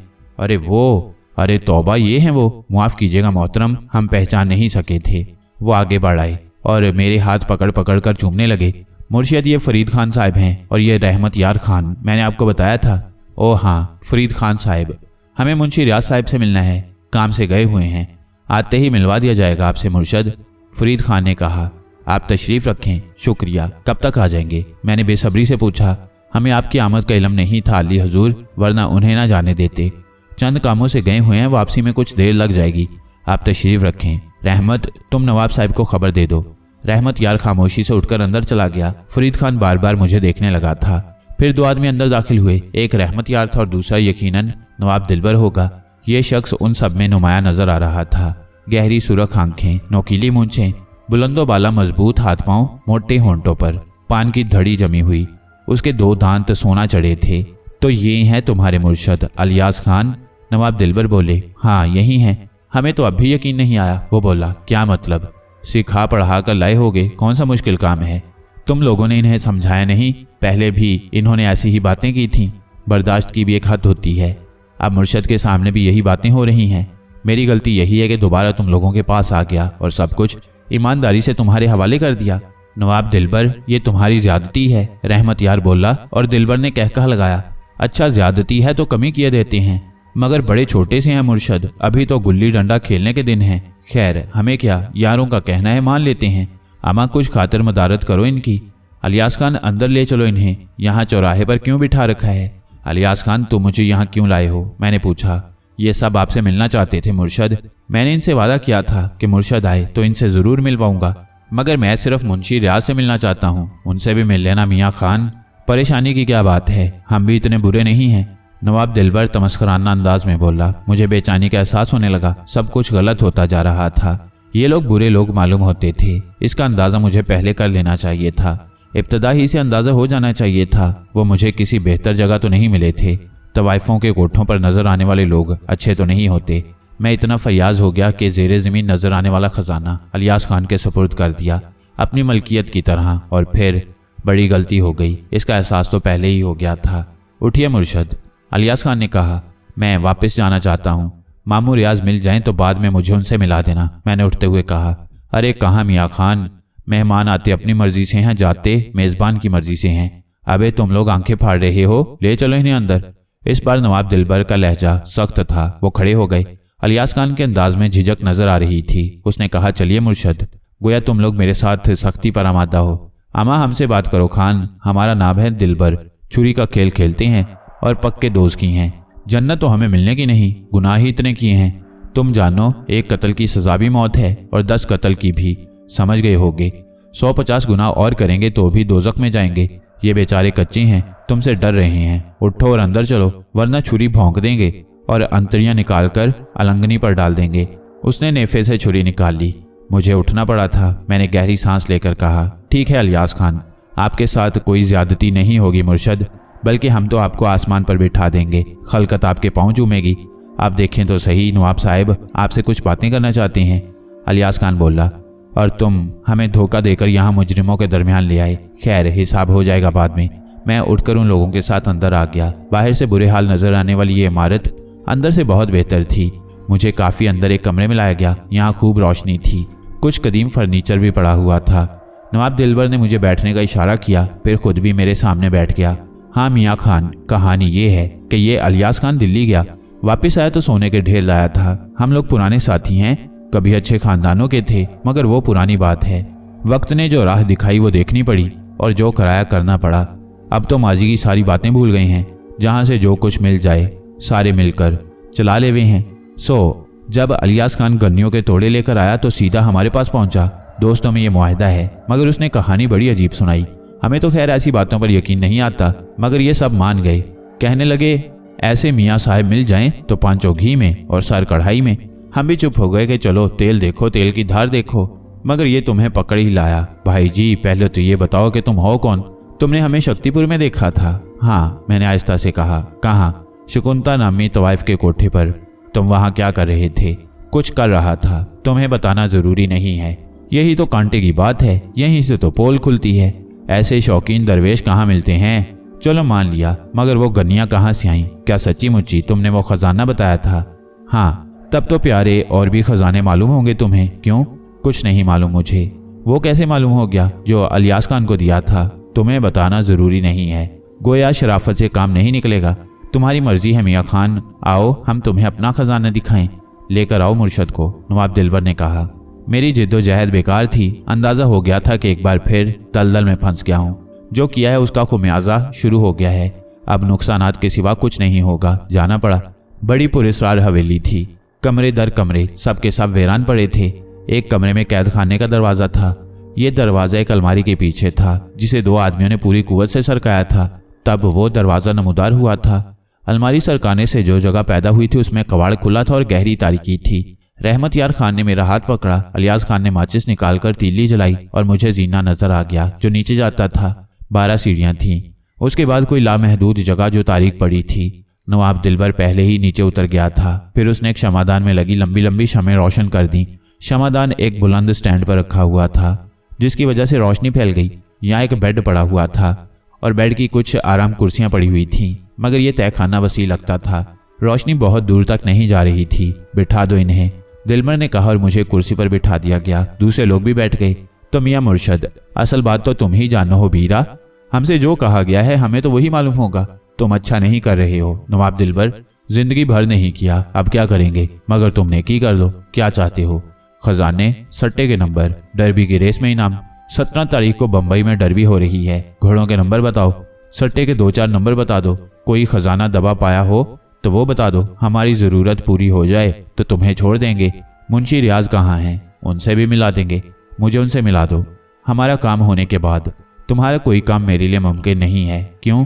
बस वो खजाना मुझे जमीन में दफन नजर आ गया था। मैंने अलियास खान को बता दिया। जमीन में खजानों की क्या कमी है? तुम्हें सैर करा देंगे चंदा। यहाँ बड़े बड़े राजों महाराजों के महल, 2 महलों के खंडर बिखरे पड़े हैं, कहीं तो कुछ मिलेगा। वैसे चंदा ये तो तुम्हें करना ही होगा। हम बड़े सरफिरे हैं। जमीन में छुपे खजाने देख सकते हो तो इस तहखाने के फर्श के नीचे भी झांक लेना। 4 बंदों की हड्डियों के ढांचे नजर आ जाएंगे तुम्हें। उनसे लगी हुई थी हमारी। गला दबाकर यहीं कब्रिस्तान बना दिया ससुरों का। पूछ लेना उनसे, सारी राम कहानी सुना देंगे तुम्हें। 5वें तुम होगे। हमारी ना मानी तो वैसे भी तुम अल्लाह वाले हो। यहाँ दफन हो गए तो बरकत रहेगी। क्या समझे? ठीक है, जो तुम्हारा दिल चाहे करो। मजाक समझ रहे हो मियाँ साहब हमारी बात को? चलो थोड़ा सा आराम करने दो, 2-3 दिन बाद देखेंगे। नहीं नवाब दिलबर, ऐसे कहीं काम होता है? अलियास खान बोला। अबे रहमत यार, ये अलियास खान कुछ ज्यादा नहीं बोलने लगा है? कई दफा देख चुका हूँ। मियाँ जिन गन्नियों पर अकड़ रहे हो तो हिसाब किताब कर लो। लाखों खर्च कर चुका हूँ तुम पर। तुम्हें जो करना था वो तुम कर चुके। अब हमें अपना काम करने दो। आओ, नवाब दिलबर ने सख्त लहजे में कहा। और इस बार अलियास खान कुछ ना बोला। वो सब सीढ़ियां अबूर करके बाहर निकल गए और दरवाजा बंद हो गया। मेरे बदन में अजीब ठंडी लहरें पैदा हो रही थीं। दिमाग पर एक अजीब सा सकूत छाया हुआ था। जो कुछ हुआ था वो तो होना चाहिए था, बल्कि ये तो कम है, इससे ज्यादा होना चाहिए था। फल चखने के दौर से गुजर रहा था। फल खाने की इजाजत मिली थी, मगर मैंने बाग लुटाने शुरू कर दिए। मुझे इसका हक कहाँ पहुँचता था? गलती का एहसास तो पहले ही हो चुका था। ना जाने क्यों मैंने ये सोच लिया था कि अब मेरा कोई मुहासबा नहीं होगा। ये मेरी गलती थी। अब कुछ जहन में नहीं था, कुछ भी नहीं था। देर तक बैठा सोचता रहा। शमें रोशन थीं जिनकी लौ लरज रही थी। माहौल बड़ा हौलनाक हो गया था। अल्फाज नहीं थे मेरे पास। अब तो मुआफ़ी नहीं मांग सकता था। फर्श पर लेट जाने को जी चाहा और मैंने इस पर अमल कर डाला। थक गया था। शदीद थकन का एहसास हो रहा था। दिमाग को खाली कर दिया। इस आलम में काफ़ी देर गुजर गई। शमें आंखों के सामने थीं। पलकों पर पीली रोशनी पड़ रही थी, मगर इतनी हिम्मत नहीं थी कि उठकर वो शमें बुझा देता। और फिर अंधेरा। जीता जागता इंसान था, अंधेरे से डरता था। फिर अपनी जगह से उठा, शमादान उठाया और उस वसी तहखाने के दूसरे गोशे देखने लगा। बहुत बड़े हिस्से में था, खाली पड़ा हुआ था। सिवाय इन चंद चीज़ों के फर्श जगह जगह से खुदा हुआ था और 4 ऐसे निशानात मिल गए थे जिससे नवाब दिलबर के बयान की तस्दीक होती थी। यानी उसने 4 इंसानों को हलाक करके यहाँ दफन कर दिया था। मगर मैं इससे खौफजदा नहीं था। वो क्या, उसकी औकात क्या? मैं तो खुद से डर रहा था। जो कुछ किया था उससे दहशतज़दा था। बहुत वक्त गुजर गया, कोई आवाज़ नहीं थी। एहतियातन चंद शमें बुझा दी थीं, बस एक रोशन रहने दी थी। ज़्यादा वक्त गुजारना पड़ा तो तारीकी में रहना पड़ेगा। नवाब दिलबर तो कई दिन की बात कर गया था। शायद रात हो गई। तहखाने में इसका तयन तो नहीं किया जा सकता था। बस वक्त से अंदाज़ा हो रहा था। थकन से चूर हो रहा था। फर्श से उठकर बेड पर जा लेटा। बिस्तर से बदबू उठ रही थी मगर उस पर पड़ा रहा। फिर अचानक सरसराहटें सुनाई दी और मैं उछल कर उठ बैठा। निगाहें दरवाजे पर ही थीं मगर कोई तहरीक नहीं हुई। आवाज़ें सुनाई दी। सिमत का भी अंदाज़ा हो गया। फुर्ती से पलटा और तारीकी की आती आंखों ने उस इंसानी साए को देख लिया जो एक गोशे में नजर आ रहा था। मैं शशदा रह गया। ये कौन है और कहाँ से आया? हिम्मत करके आवाज़ दी, कौन है? हम हैं, जवाब मिला। कौन? अरे हम हैं और कौन? तुम्हारे पास हमारा एक कंबल है। क्या? मेरे बदन के रोंगटे खड़े हुए। रेल में थे तुम, हमारा कंबल ले गए थे, वापस नहीं दिया तुमने। ये वही आवाज़ थी जिसने कहा था मैं था तुम एक अच्छे अमानतदार नहीं हो भाई। अरे वाह, हमारा कंबल ही खो बैठे। ये कोई बात हुई? मुआफ़ी का कोई रास्ता है मेरे लिए? जो गलती हो गई है उसका अजाला हो सकता है किसी तरह? मैंने सर्द लहजे में पूछा। रास्ते मुश्किल से मिलते हैं, नज़र आ जाएं तो याद रखना ज़रूरी होता है। भूल भुलैयाँ हैं, सब भूल भुलैयाँ हैं। सूरज तो बड़ा रोशन है। एक धब्बे को सूरज समझ लेना दानिशमंदी तो नहीं है। जो दानिशमंद नहीं वो कुछ नहीं। मुआफ़ी का कोई रास्ता है मेरे पास, मैं चीख कर बोला। अरे हमें क्या मालूम, हम पर क्यों बिगड़ रहे हो? एक तो हमारा कंबल खो दिया, ऊपर से बिगड़ रहे हो। देखो इंसान हूँ, गोश्त पोस्त का बना हुआ इंसान। बहुत थक गया हूँ, भटक जाऊंगा। मुझे सहारा चाहिए वरना रास्ता भूल जाऊंगा। हमें कुछ नहीं मालूम, हमारा कंबल दे दो। सहारा चाहिए मुझे, सहारा चाहिए, दे दो। सहारा देने का काम हमारा नहीं, हमारे भाई का है। इंसानी हैवला गायब हो गया। मुझ पर दीवानगी सवार हो गई थी। जुनून तारी हो गया था। मैं चीखता रहा मगर अब मेरी आवाज़ सुनने वाला कोई नहीं था। फिर मैं खामोश हो गया। दिमाग बंद बंद सा हो गया था। मैंने तुंद नज़रों से चारों तरफ देखा, आगे बढ़ा। इकलौती शम्मा से सारी शमें रोशन कर दी। तभी मेरी नज़र शमादान के स्टैंड पर पड़ी। वजनी फौलाद का बना हुआ था, कोई 3 फुट लंबा और ठोस। शमादान उस पर से उतार कर मैंने एक तरफ फेंक दिया। वजनी स्टैंड उठाकर मैं दरवाजे की तरफ बढ़ा। नीचे गिरी हुई शमें रोशन थीं और मुझे दरवाज़ा नजर आ रहा था। आखिरी सीढ़ी पर खड़े होकर मैंने स्टैंड हाथों में तोला और फिर पूरी कुव्वत से उसे दरवाजे पर मारा। लकड़ी तिड़कने की आवाज़ सुनाई दी और दरवाजे में सुराख हो गया। मेरे हाथ मशीनी अंदाज में चलते रहे और तहखाने में धमाके गूंजते रहे। मैंने दरवाजे के परखच्चे उड़ा दिए थे। जब उसके दोनों कवाड़ टुकड़े टुकड़े हो गए तो मैं उस स्टैंड से अलमारी पर वार शुरू कर दिए। अलमारी टूट तो नहीं सकी मगर खिसक ज़रूर गई। थोड़ी सी जगह बनी तो मैंने उसमें हाथ डालकर उसे मजीद सरकाया और इतनी जगह बना ली कि बाहर निकल आऊँ। मैं बाहर निकल आया। इतने ज़ोरदार धमाके हुए थे, इतनी आवाज़ें हुई थीं मगर कोई मुतवज्जा नहीं हुआ था। इसका मतलब ये था कि कोई मौजूद नहीं है। अच्छा ही था, वरना ना जाने मेरी दीवानगी कहाँ तक जाती। रास्ता तलाश करता बाहर आया। आसमान पर चांद चमक रहा था। खामोश चांदनी तहद्दे निगाह बिखरी हुई थी। लोहे का स्टैंड फेंक दिया। दिमाग तारीख हो रहा था। उस इमारत से बाहर निकल आया और आगे बढ़ गया। चलता रहा बेमकसद, कोई मंजिल नहीं थी। ना जाने कौन सी कुव्वत सीधे रास्ते पर ले आई। चौंक कर देखा तो इलियास खान के मकान पर खड़ा था। यकीन नहीं आया, किसी रास्ते का तयन नहीं किया था। ना जाने यहाँ तक कैसे पहुँचा था। अगर हवास के आलम में होता तो रास्ता तलाश करना नामुमकिन था, लेकिन बेहवासी रहनुमा बन गई थी।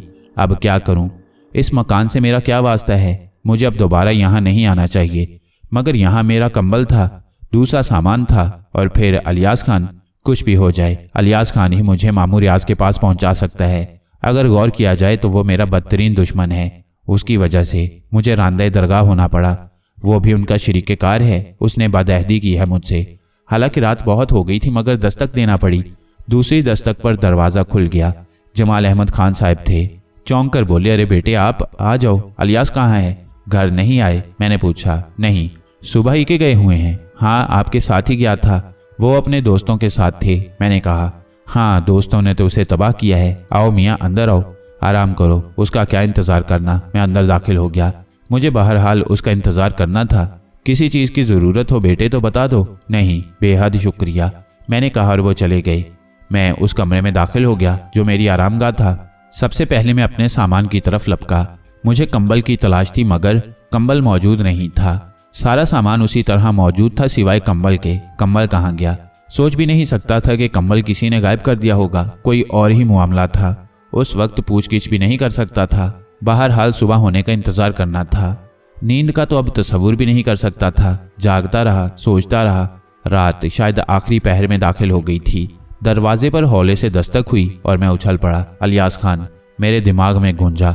अंदर से सारा वजूद खौल उठा। आंखों से शरारे उबल पड़े। मैं जल्दी से उठ खड़ा हुआ। कहीं अंदर इस दस्तक को ना सुन लिया जाए। इससे पहले ही अलियास खान को छाप लेना जरूरी था। बर्क रफ्तारी से नंगे पांव बाहर निकला, दरवाजे तक पहुंच गया। आहिस्ता से जंजीर खोली वही था। उसने अंदर कदम रखा और मैं उस पर टूट पड़ा। एक हाथ उसकी गर्दन में डाला और दूसरे से मुंह भींच लिया ताकि वो चीख ना सके, और इस तरह दबोचे हुए उसे अपने कमरे में ले आया। अलियास खान कुछ ना समझ सका था। मैंने उसे फर्श पर लाड़ पटका था। पूरी जिंदगी में मुझ पर यह कैफियत कभी तारी नहीं हुई थी जो उस वक्त महसूस हो रही थी। आंखों में खून उतरा हुआ था। अलियास खान ने पलकें पटपटाकर मुझे देखा और उसके चेहरे पर खौफ के आसार फैल गए। तुम? उसके मुंह से सरसराहट निकली। हाँ अलियास खान, तुम्हें गुमान भी नहीं होगा कि मैं तुम्हारे कैद खाने से निकल आऊंगा। नहीं, मुझे यकीन था, वो बोला और फिर सहारा लेकर उठकर बैठ गया। मैंने उन लोगों से भी कह दिया था। तुमने मेरा बरसों का मुजाहिदा ख़त्म कर दिया अलियास खान। सिर्फ तुम हो जिसने मुझसे बहुत कुछ छीन लिया। ना जाने क्या क्या जतन किए थे मैंने, ना जाने क्या क्या, मगर तुमने अलियास खान, तुमने कुछ कहना चाहता हूँ, सुन लोगे? वो बोला और मैं उसे घूरता रहा। सदियों के बाद जागा हूँ। बरसों के बाद आंख खुली है। बेहोश था या सो गया था। तुम्हारी वजह से आंख खुली है। एक और बात सुन लो, सजा चाहता हूँ, हर कीमत पर सजा चाहता हूँ। बदतरीन सजा, बेहतर है वो मौत हो। तुम्हारा एहसान होगा। इतना कुछ खो चुका हूँ कि होश में आने के बाद जीना मुश्किल होगा, बेहद मुश्किल। तुम्हें बहला नहीं रहा, ये सब कुछ कहकर रियायत नहीं मांग रहा, बल्कि कुछ सुन लो। एक थका हुआ बेबस इंसान हूँ। मेरा इख्तिताम हो चुका है। आखिरी बातें कह रहा हूँ तुमसे। वो लोग तुम्हें नहीं जानते, मगर मैं जानता हूँ। नवाब दिलबर ने जो कुछ किया वो उसका कदम था। मुझे उसकी खबर नहीं थी। जो कुछ हुआ मुझे उसका अंदाज़ा नहीं था, मगर मैंने उनसे कह दिया था कि वो हवा को कैद नहीं कर सकते। ये उनकी भूल है। मैं फजूल कहानियाँ नहीं सुनना चाहता अलियास खान। सुन लो, खुदा के लिए सुन लो। उसके बाद मैं मर जाना चाहता हूँ। तुमने मुझे छोड़ भी दिया तो मैं खुदकुशी कर लूँगा। दिल उकता गया एकदम से।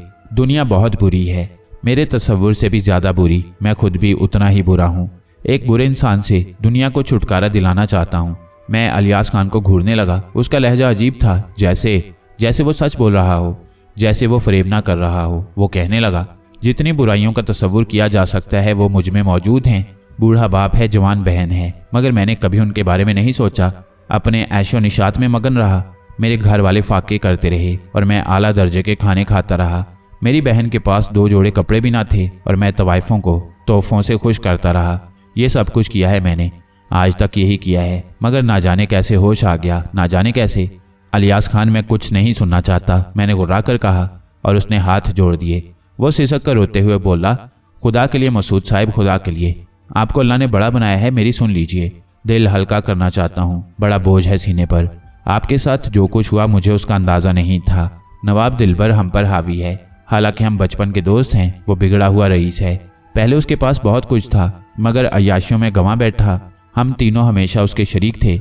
जब उसके अपने पास सब कुछ खत्म हो गया तो हम छोटे मोटे जुराइम करने लगे, जुआ सट्टा खेलने लगे। हमें पैसा दरकार था, जिसके हसूल के लिए सब कोशिशें करते थे। हर वो जगह तलाश करते थे जहाँ से कुछ हाथ लग जाए। सब यही करते थे, मैं अकेला नहीं था। मैंने अपने घर में चोरी की, माँ बाप को रुलाया। मैं रिश्तेदारों से कर्ज लेता रहा, मेरे वालिद अदा करते रहे। बेचारे शेख अब्दुल कुद्दूस साहिब से भी मैंने बहुत कुछ लिया। वो सिर्फ इसलिए ये रकम देते रहे कि मैं उनकी बेटी का ससुराली रिश्तेदार था। हम सब जो भी हासिल करते उसे यकजा करके खर्च करते थे। यही वजह थी कि आपने मुझे जो कीमती खजाना दिया वो मैंने लाकर उनके सामने रख दिया। वो तंग रह गई। फिर मैंने उन्हें आपके बारे में बताया मुर्शद, और वो बज़िद हो गए कि आपको लेने दिल्ली चला जाऊं। मैंने उन्हें मुंशी रियाज के बारे में बताया और यकीन दिलाया कि आप मुंशी रियाज से मिलने जरूर आएंगे। उस दिन से सब आपका इंतजार कर रहे थे, मगर मैंने ये नहीं सोचा कि वह आपके साथ ये सलूक करेगा। उसने आपको कैद कर दिया और उस वक्त मेरे ज़मीर पर ज़रब पड़ी। मुझे एहसास हुआ कि खुदा के एक बरगजीदा बंदे के साथ ये सलूक मेरी वजह से हुआ। बाद में मैं उनसे लड़ गया। मैंने कहा उन्होंने गलती की है। अच्छा खासा झगड़ा हो गया और मेरी आंखें अचानक खुल गईं। मैं इसी एहसास में डूबा हुआ उस वक्त घर में दाखिल हुआ था। रास्ते भर में ये सोचता रहा था कि अब क्या करूं। कुछ करना तो मेरे बस में नहीं है, मगर खुदकुशी तो कर सकता हूं। मैं खामोशी से उसकी कहानी सुनता रहा। सच बोल रहा है या झूठ ये तो अल्लाह जाने, मगर अब मैं इसका क्या करूं। अब मैं इसके साथ ज़्यादा से ज़्यादा क्या कर सकता हूं। गुस्सा उतर गया था। मैंने उसे उठाकर बिठा दिया।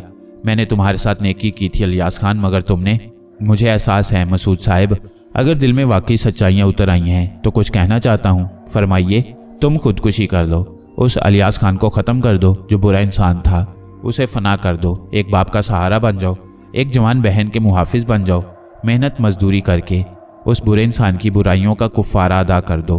खुद को मिटाकर एक और गुनाह ना करो। उस बूढ़े शख्स को जवान बेटे की मौत का दाग ना दो जो बेकस है, बल्कि उसके नातवा बदन को अपने ताकतवर जिस्म का सहारा दो। हो सकता है अल्लाह तुम्हारे गुनाह मुआफ कर दे। वह गर्दन झुकाए आंसू बहाता रहा। ये आंसू मक्कर के आंसू नहीं थे। मैंने कुछ सोचकर कहा, अब वो लोग कहाँ हैं? उसी इमारत में गए हैं। तुम अब तक उन्हीं के साथ थे? हाँ, उनसे कता ताल्लुक करके आया हूँ। वो ये तो ना सोचेंगे कि तुमने मुझे वहाँ से निकाला है? नहीं, मैं तो उसी वक्त से उनके साथ था, मगर मैंने दावा किया था कि आप वहाँ नहीं रहेंगे। नवाब दिलबर हंसने लगा था। वो मुझे भी वहीं ले जा रहा था, मगर मैं वापस आ गया। नवाब दिलबर तुम्हारे लिए खतरा तो नहीं बन जाएगा? उसमें मेरे मुकाबले आने की हिम्मत नहीं है मुर्शद। तो फिर मेरी हदायत के मुतालिक क्या ख्याल है? मुर्शद, मैं आपका मुजरिम हूँ, तो इसे मेरी तरफ से सजा समझकर कबूल कर लो। आपका दिल साफ हो जाएगा मेरी तरफ से। हाँ, मगर बाद में तुम मुझसे सट्टे का नंबर मत मांग बैठना। मैंने कहा, नहीं मुर्शद, हराम का पैसा मेरे लिए हराम है। मैं मेहनत की कमाई करके अपने माँ बाप को खिलाऊंगा। आपसे वादा करता हूँ मुर्शद, जो कर चुका हूँ वो अब नहीं करूँगा। मुर्शद, मेरे हक में दुआ करें, अल्लाह मुझे ज़िंदगी दे तो उसे मेरे गुनाहों के कफ़ारे के लिए वक्फ कर दे। फिर से गुनाहों की दलदल में फंसूं तो मुझे मौत दे दे। उसके अल्फाज सच्चाई का इजहार कर रहे थे। मैंने उसे देखते हुए कहा, अब कुछ और पूछूं तुमसे इलियास खान? पूछे मुर्शद। मुंशी रियाज से वाकई मिले थे? हाँ, मैंने झूठ नहीं कहा था। उनसे मेरा तज़किरा किया था। हाँ, और उन पर वही रद्दमल हुआ था जो मैंने बताया था। बिल्कुल वही। वो फरीद खान के पास काम करती हैं। बिल्कुल यही बात है। मुझे उनसे मिला सकते हो? आप इसे मेरी जिम्मेदारी पर छोड़ दें मसूद साहिब, मैं कल ही उन्हें यहाँ ले आऊँगा। वो फरीद खान के पास रहती हैं? नहीं, उनके साथ नहीं रहते। फिर उनका कोई और घर है, शाम को छुट्टी करके चले जाते हैं। तुम उनका घर जानते हो? नहीं। कल मुझे वहाँ पहुँचा सकते हो जहाँ वो काम करते हैं? फरीद खान के घर पर रहते हैं वो। वहीं सही। मुर्शद, फरीद खान के घर पर उनसे मिलना दुरुस्त नहीं होगा। उन लोगों को आपके निकल जाने का पता चल चुका होगा। वो पागलों की तरह आपको तलाश करेंगे। इस बारे में बात हुई थी क्या? मैंने चौंक कर पूछा।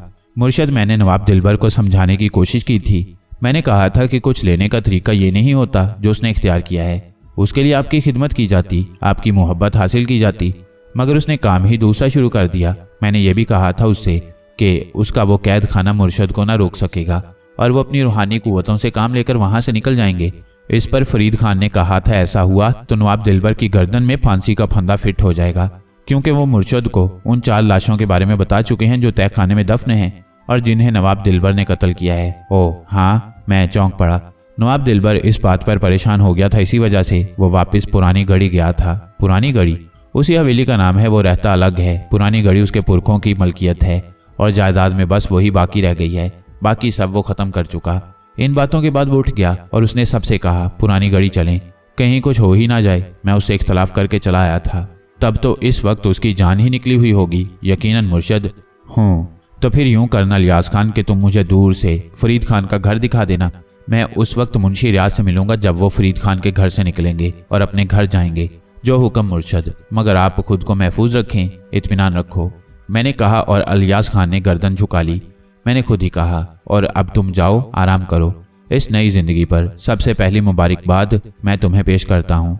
वो एक बार फिर रो पड़ा, मेरे हाथ चूमे और बाहर निकल गया।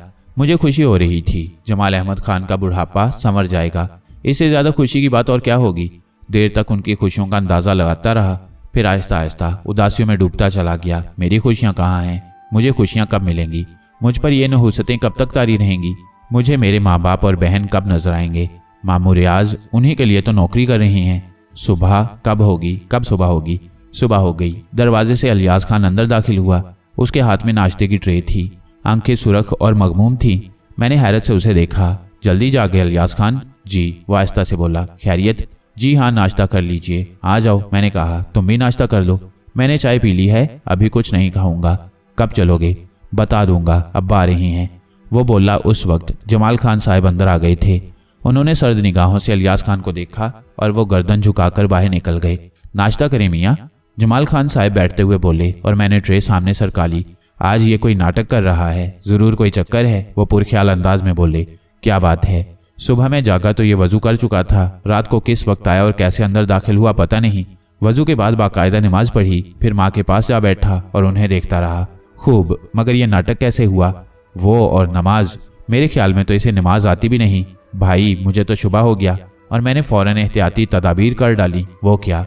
मैंने पूछा। तुमने जो अनायत की है उसने मुझे जीने का हौसला दिया है। सच जानो बेटे, हमारे टूटे हुए दिल जुड़ गए हैं। मेरी अहलिया ने तो इतने सजदे किए हैं कि गिने ना जा सकें।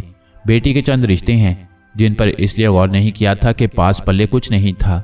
हाँ या ना करते तो किस बरते पर, मगर अब मुझे शुबा हुआ कि कहीं इसे पता न चल गया हो, इसलिए मैंने तुम्हारे अतिया को महफूज कर दिया। मेरा नाके सिलम कुछ और कहता है मोहतरम बुजुर्ग। क्या? सुबह का भूला शाम को वापस आ गया है। एक गुजारिश भी है आपसे। क्या बेटे? वो अगर नेकियों की तरफ वापस आए तो उसे सहारा दें, माजी को भूल जाएं, उसे ताना ना दें। मुझे अगर बेटे का सहारा मिल जाए तो काश ऐसा हो जाए। जमाल अहमद खान आबदीदा हो गए। बड़ी देर तक वो मेरे पास बैठे रहे। फिर जब उठने लगे तो मुझे अचानक याद आ गया, वो जमाल अहमद साहब यहाँ एक कंबल था, किसी की अमानत है, वो नजर नहीं आया। जरा चची जान और बहन से पूछ लें, धूप में सुखाने के लिए तो नहीं डाला कंबल? अच्छा, पूछे लेता हूँ। कुछ देर के बाद वो वापस आए और बोले, नहीं मियाँ, कंबल यहाँ से किसी ने नहीं उठाया। कहाँ गया? कहाँ जा सकता है? वो परेशानी से बोले और दिल हौलने लगा। ना जाने कंबल कहाँ चला गया। जमाल अहमद फिर बाहर निकल गए। ना जाने कैसे तफ्तीश हुई, मगर कंबल नहीं मिला। वो परेशान और शर्मिंदा थे और मैं। अलियास खान ने दोपहर के खाने के बाद तैयारी कर ली। इस बारे में मेरी उससे बात हो गई थी और तय हो गया था कि हमें क्या करना है। फिर हम तांगे में बैठकर चल पड़े। काफी फासला तय हुआ और फिर फरीद खान का घर आया था। शानदार मकान था। फरीद खान खाते पीते घर का फर्द था। मंसूबे के मुताबिक अलियास खान मुझे छोड़कर फरीद खान के मकान में चला गया। यहाँ उसका आना जाना था और चूंकि उसकी अभी उन लोगों से बाकायदा नहीं ठनी थी, इसलिए कोई मुश्किल भी नहीं थी। 10 मिनट के बाद वो वापस आ गया। वो रात से गायब है, वापस नहीं आया। यकीनन वो पुरानी गढ़ी में होंगे और आपके निकल जाने से खौफजदा होंगे। खैर, मुंशी रियाज अंदर मौजूद हैं, काम में लगे हुए हैं। 5 बजे छुट्टी करके निकलेंगे। कुछ कहा तो नहीं तुमने उनसे? बिल्कुल नहीं, आपने मना फरमाया था। हाँ, ये अच्छा किया। अब क्या हुक्म है मुर्शद? अलियास खान, तुम वापस जाओ। जिस नई जिंदगी का तुमने आगाज किया है उसी पर साबित कदम रहना ही जरिया निजात है। बुराई बहुत खूबसूरत होती है, मगर उसकी इंतहा बेहद भयानक। इसके बरक्स नेकियों का सफर मुश्किल तरीन है, लेकिन मंजिल निहायत सुकून बख्श। मैं आपके हुक्म की तामील करूंगा, लेकिन मुर्शद, अभी मैं आपके पास रुकना चाहता हूँ। क्यों? मुर्शद, उनको मैं अच्छी तरह जानता हूँ। उन्होंने आपकी तलाश शुरू कर दी होगी। उनके बहुत से गुर्गे हैं, वो उन्हें भी इस्तेमाल करेंगे और तुम मेरी हिफाजत करोगे। मैंने मुस्कुरा कर कहा, नहीं मुर्शद, मैं तो खुद एक कमजोर इंसान हूँ, मगर मैं उन लोगों को जानता हूँ। अगर कोई नजर आया तो आपको होशियार तो कर सकता हूँ। तुम्हारा शुक्रिया अलियास खान। मेरी नसीहत है कि उन लोगों से तसादुम की कैफियत न इख्तियार करना। अब तुम एक जिम्मेदार शख्स हो। तुम्हारे शानों पर जवान बहन और बूढ़े माँ बाप का बोझ है। बहुत मुश्किल से तुम्हारे माँ बाप को अपनी खुशबख्ती पर यकीन आएगा, मगर उन्हें यकीन दिलाना तुम्हारा फर्ज है। जाओ दोस्त, अल्लाह तुम्हारी हिफाजत करे। आप मुर्शद, मैं आ जाऊंगा, मेरी फिक्र मत करो। बामुश्किल तमाम मैंने उसे रवाना किया और जब वो नजरों से ओझल हो गया तो फरीद खान के घर के दरवाजे को देखने लगा। अंदर मामू रियाज मौजूद थे, मेरे मामू रियाज। उन्हें मालूम था कि अम्मी अब्बा कहाँ हैं। मैं उन्हें देख सकूंगा, उनसे मिल सकूंगा। मेरी अम्मी, मेरे अब्बू, मेरी बहन। दिल में सरूर उतर आया था।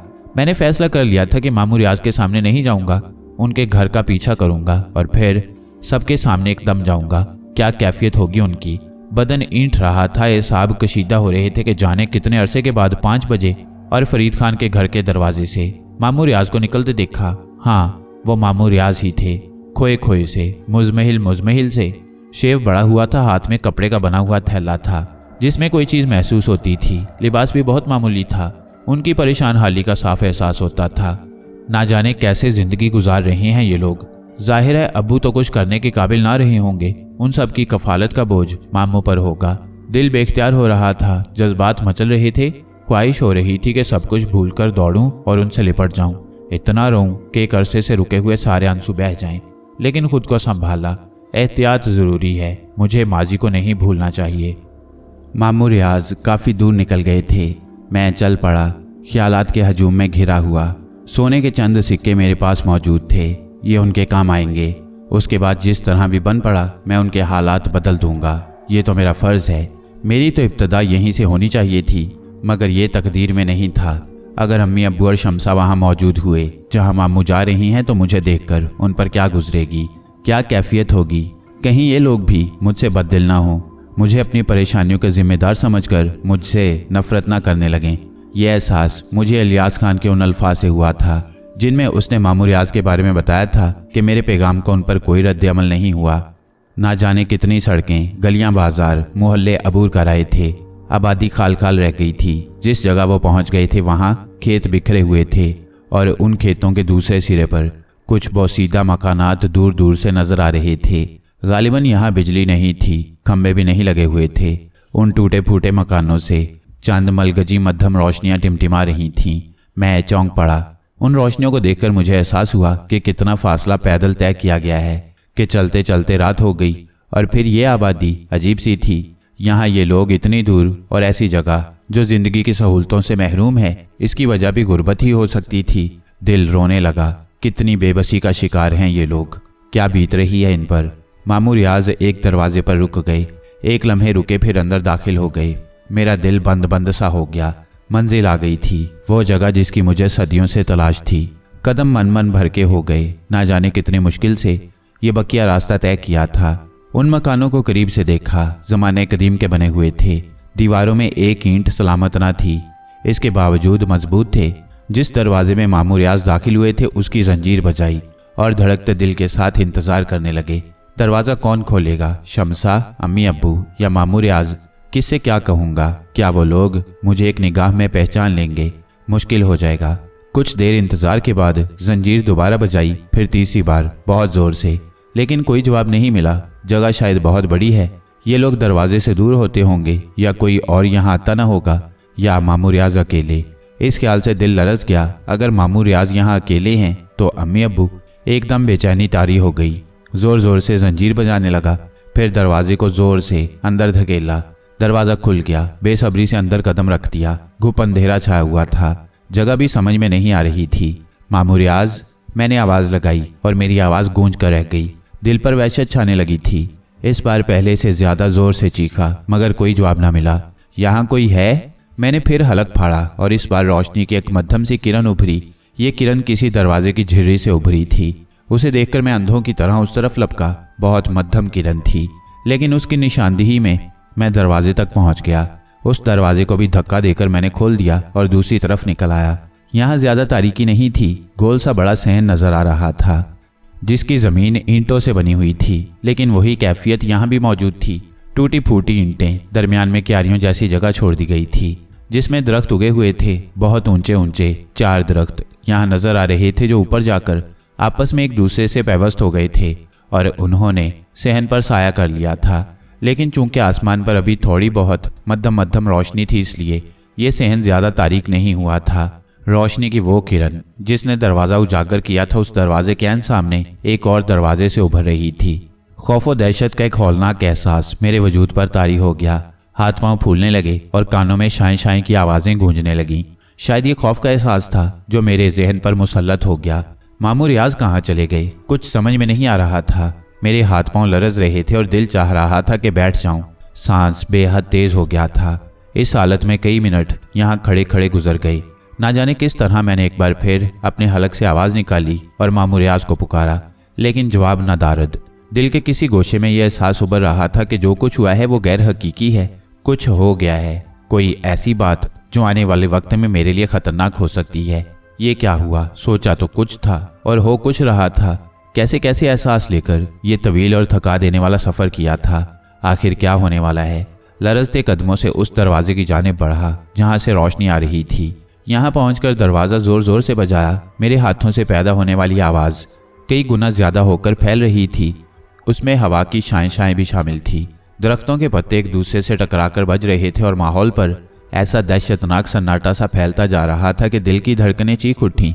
मेरे ज़ोर ज़ोर से दरवाज़ा बजाने से ये दरवाज़ा भी अंदर को दब गया और मैंने किसी अनोखे जज्बे के तहत अंदर कदम रखा। इस बार मैं एक वसी और इस कमरे में दाखिल हुआ था जिसकी कदामत का अंदाज़ा उसमें मौजूद अशिया से होता था। गर्द की एक दबीज़ और बदबूदार तह उसके फर्श पर जमी हुई थी। ऊंची छत के दरमियान एक बहुत बड़ा झाड़ लटक रहा था। दीवारों के चारों तरफ जाले लगे हुए थे और एक तरफ आतिशदान में मध्यम मध्यम सी जर्द रोशनी हो रही थी। उसी आतिशदान के ऊपर एक शमा रोशन थी। मैंने उस कमरे की फिजा में हल्की हल्की गर्मी महसूस की और मेरा बदन एक बार फिर दहशत से लरज उठा, क्योंकि अचानक ही कमरे की रोशनी में इजाफा होने लगा। मेरी आंखों के सामने कोई 7 फुट के फासले पर आतिशदान के ऊपर रखी हुई चंद शमें खुद ब खुद रोशन हो गईं। ये शमें पुराने किस्म के एक शमादान में लगी हुई थीं, सफ़ेद सफ़ेद, लंबी लंबी। खुदा जाने इन शमों को रोशन किसने किया था। मैं अब शदीद दहशत का शिकार हो चुका था। आहिस्ता आहिस्ता आगे बढ़कर मैं उन शमों के करीब पहुंच गया। मैं ये जानना चाहता था कि पहले तो सिर्फ एक ही मोमबत्ती जल रही थी, लेकिन अब ये शमें किसने रोशन की। वो नादीदा हाथ मुझे नज़र नहीं आ रहे थे जिन्होंने ये हरकत की थी। मोमबत्तियों के शोले बिल्कुल सीधे ऊपर उठ रहे थे, जैसे हवा से महफूज हों। मैं गैर इरादी तौर पर उन पर फूंके मारने लगा और एक बार फिर मेरी आंखों में खौफ उभर आया। मेरी फूंकों से किसी न किसी शोले को तो बुझ जाना चाहिए था, लेकिन वो जुम्बिश भी नहीं कर रहे थे। दिल बुरी तरह धक धक करने लगा, पूरा बदन पसीने में डूब गया और अब इसके अलावा और कुछ नहीं सोचा जा सकता था कि जो कुछ हुआ वो फरेबे नज़र था। मामूल रियाज हकीकत नहीं थे, बल्कि कोई खौफनाक धोखा थे जिसका ताक़ुब करता हुआ मैं इस हौलनाक मकान में पहुंच गया। लेकिन इस धोखे की बुनियाद क्या है? ये सब कुछ क्यों हुआ है? बहुत अरसे तक मैं इसे महफूज रहा था, बल्कि अगर ये कहा जाए तो गलत नहीं होगा कि मेरी एक हैसियत बन गई थी। क्या करना चाहिए मुझे? बेशक शदीद तरीन हालात का शिकार रह चुका था। इन हालात में रहने की आदत पड़ गई थी, लेकिन कुछ अरसे से सूरत हाल ज़रा मुख्तलिफ हो गई थी और अब ये सब कुछ मेरे लिए बड़ा दहशतनाक था। मैंने परेशान निगाहों से चारों तरफ देखा। दरवाज़ा दर दरवाज़ा, उसके अंदर एक और दरवाज़ा नज़र आ रहा था। मामूल रियाज का तस्वुर तो अब दिल से निकलता ही जा रहा था। मेरी तकदीर में भला ये रोशनी कहाँ है? मैं तो तारीक अंधेरों का मुसाफिर हूँ। मुझे इन्हीं तारीकियों में ज़िंदगी भर का सफ़र करना है। इन खुशियों से भला मेरा क्या वास्ता जो इंसान की ज़िंदगी में आती हैं। मगर अब ये नया जाल, नया फरेब क्या मायने रखता है? 50 बार गौर कर चुका था इस बात पर कि गलती हुई है मुझसे और मेरी इस गलती ने मुझसे मेरा साहिबान छीन लिया है। वो कंबल जो मेरे लिए एक बुजुर्ग का अतिया था वो मुझसे वापस मांगा गया था। साफ कहा गया था कि मैं उसकी हिफाजत करने में नाकाम रहा। मैंने उसे छोड़ दिया। हाँ, इसमें कोई शक नहीं कि जो कुछ हुआ था उसमें मेरी गलती नुमाया थी, लेकिन अब क्या करना चाहिए? अपनी उस गलती को तस्लीम करके क्या एक बार फिर मौत की आरजू करने लगूं या ज़िंदगी की जानिब रुख किए रहूं? जैसा भी हो, जो कुछ भी हो, गुजारूं, उसी में गुजारूं। ज़िंदगी कितनी कीमती शय है। काफ़ी देर तक मैं इसी तरह इस पुरस्कार कमरे में खड़ा सोचों में गुम रहा और इसके बाद मैंने सोचा कि कम से कम यहाँ का थोड़ा सा जायज़ा और ले लूँ और इसके बाद उस घर से बाहर निकल जाऊँ जहाँ मैं सिर्फ एक धोखे के ताक़ुब में आया था। सामने ही जो कमरा नज़र आ रहा था उसके दरवाजे के करीब पहुँच गया। मैं उस दरवाजे के जंग को देख रहा था। साफ महसूस हो रहा था कि इसे मुद्दत से नहीं खोला गया। हो सकता है दूसरी तरफ तारीकी ही तारीकी हो, क्योंकि रोशनी नज़र नहीं आ रही थी। इसलिए मैं वापस पलटा, एक शमा हाथ में उठाई और दोबारा दरवाजे के करीब पहुंच गया। फिर मैंने दरवाजे को आहिस्ता से खोला और एक लम्हे में दरवाज़ा खुल गया। शमा की रोशनी में मुझे एक और बड़ा दरवाज़ा नज़र आया। यहाँ भी फर्श बिल्कुल ऐसा लग रहा था जैसे उस पर सदियों से इंसानी कदमों का गुजरना हुआ हो। दीवारें प्लास्टर के बगैर थीं और उनसे टूटी फूटी ईंटें झांक रही थीं। एक सिमत एक जीना सा बना हुआ था जो ऊपर जाकर छत में गुम हो गया था। ये कमरा पहले कमरे से भी ज़्यादा पुरस्कार था। अभी मैं यहीं खड़ा इधर उधर देख रहा था कि दफ़अतन मुझे ऊपर कदमों की सी आहट सुनाई दी और मेरा दिल दहशत से उछल पड़ा। मेरे हलक से डरी डरी आवाज़ निकली, मामूल रियाज, मामूल रियाज, कहाँ हैं आप? मामूल रियाज, क्या आप यहाँ इस घर में मौजूद हैं? अपनी आवाज़ के खोखलेपन का खुद भी एहसास हुआ था। जिसे पुकार रहा था अब उसकी मौजूदगी से मायूस हो गया था, लेकिन कोई ऊपर है ज़रूर। ये मकान खाली नहीं है, यहाँ यकीनी तौर पर जिंदगी है। कोई नज़र आए, कोई दिखाई तो दे, उससे पूछूं कि मुझे इस तिलिस्म खाने में लाने का मकसद क्या है, आखिर मैं यहाँ क्यों आया हूँ। बस दिमाग पर एक धुंध सी तारी हो गई और मेरे कदम उन सीढ़ियों की जाने बढ़ गए। 11 सीढ़ियाँ थीं और उसके बाद लकड़ी की बनी हुई छत। ऊपर पहुंचा, शमा की रोशनी ने एक और दरवाजे को उजागर किया, लेकिन उस दरवाजे के दूसरी जानिब रोशनी थी। यकीनी तौर पर वहां कोई मौजूद था। कुछ सरसराहटों की आवाज़ें बुलंद हो रही थीं। मैंने दरवाजे को धक्का दिया। ये दिलचस्प बात थी कि यहाँ कोई दरवाज़ा अंदर से बंद नहीं था। ये दरवाज़ा भी मेरे धक्का देने से खुल गया और वहाँ मुझे तेज़ रोशनी नजर आई। ये रोशनी बिल्कुल नीचे लगी हुई शमों की जैसी रोशनी थी। यहाँ भी 5 शमें जो बहुत लंबी लंबी थी रोशन थीं और यूँ लगता था जैसे इन्हें अभी अभी रोशन किया गया हो, लेकिन उनका मोम पिघला नहीं था। लेकिन कमरे के मंजर में कुछ ऐसी अनोखी बातें थीं जिन्हें देखकर मेरा दिल ईंठने लगा। एहसास में अजीब सी खिंचावट पैदा हुई। सामने ही एक ताबूत जैसी शय रखी हुई थी और सरसराहटों की आवाज़ें वहीं से आ रही थीं। कमरा रोशन था, लेकिन मैंने अपने हाथ में पकड़ी हुई शमा फेंकी नहीं और आहिस्ता आहिस्ता उस ताबूत के करीब पहुंच गया। मेरे खुदा, मैंने जो कुछ देखा वो नाकाबिले यकीन था। ताबूत खास किस्म का बना हुआ था। उसके किनारे ऊंचे ऊंचे थे और उसके अंदर एक लाश नजर आ रही थी, एक इंसानी लाश जिसकी बेनूर आंखें मुझे घूर रही थीं। और ये चेहरा मामू रियाज का चेहरा था। हाँ, मैं इस चेहरे को साफ पहचानता था। मामू रियाज ही थे, लेकिन जो चीज़ मुझे ऐसी नजर आई जो मेरे हवास को बिल्कुल ही बेकाबू कर रही थी, वो मामू रियाज की लाश से चिमटी हुई लातादाद पीली पीली मकड़ियाँ थीं जो उनके जिस्म पर इधर से उधर फिर रही थीं और जगह जगह उनके खोखले जिस्म में अपने पंजे जमाए उनका खून चूस रही थीं। मामू रियाज। मेरे मुंह से बेख्तियार चीख निकल गई। शमा मेरे हाथों से छूटकर खुले हुए ताबूत में जा गिरी। मकड़ियाँ एकदम मुंतशिर होने लगी। उनकी तादाद बेपनाह थी, उनका साइज भी मुख्तलिफ था। शमा गिरने से उनमें कुछ मकड़ियाँ जल भी गईं। वो ऐसे अंदाज में ऊपर की जानिब लपकीं जो बेहद लर्जा खेज था। मैं बदहवास होकर पीछे हटा, लेकिन पाँव किसी चीज़ में उलझ गया और मैं चारों शाने चित नीचे गिर गया। दफतन मुझे एक धमाका सा सुनाई दिया और इसकी वजह भी मुझे मालूम हो गई। वो दरवाज़ा जिससे मैं अंदर दाखिल हुआ था ज़ोरदार आवाज़ के साथ बंद हो गया था। हवा बिल्कुल नहीं चल रही थी। अगर हवा चलती तो शमों के शोले भड़कते।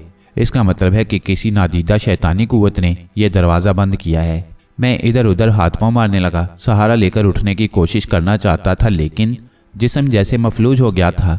आन वाहिद में लातादाद सफ़ेद और पीली मकड़ियाँ मेरे जिस्म से चिमट गईं। मैं अपने जिस्म के खुले हुए हिस्सों पर उनके नोकदार पैरों की गर्दिश महसूस करने लगा। वो मेरे जिस्म से चिमट रही थीं। जिस्म के खुले हुए हिस्सों में बारीक बारीक सुइयाँ सी चुभने लगीं और दर्द की शिद्दत से मेरे हलक से बेख्तियार चीखें निकलने लगीं। एहसाब अचानक ही काबू में आ गए थे। मैंने जोशे वहशत में उन मकड़ियों को हाथ मार मार कर दूर करना चाहा, मगर बेसूद। उनकी नोकीली टांगें मेरी खाल में पेवस्त हो रही थीं और वो अपने बारीक बारीक दांत मेरे जिस्म में चुभ हो रही थीं। आहिस्ता आहिस्ता वो मेरी गर्दन तक पहुंच गईं और इसके बाद उन्होंने मेरे चेहरे पर चढ़ने की कोशिश की। एक खौफनाक धाड़ मेरे मुंह से निकली और मैंने एकदम करवट बदलकर ज़मीन पर हाथ टिकाए और उठ खड़ा हुआ। जिस्म इंतहाई खौफ के आलम में कुव्वतें बेदार हो गई थीं। मैंने बहुत ज़ोर ज़ोर से हाथ और पाँव झटक झटक कर उन मकड़ियों को नीचे गिराया और इसके बाद दरवाजे की जानिब दौड़ लगाई। पूरी कुव्वत से मैंने दरवाजे को पकड़कर खींचा और दरवाज़ा खुल गया, लेकिन मैं बाहर निकलते निकलते एक बार फिर गिर पड़ा। चंद मकड़ियाँ जो मेरे लिबास पर चढ़ गई थीं मेरे साथ ही बाहर आ गई थीं। मैं माहिए बेआब की तरह तड़पने लगा।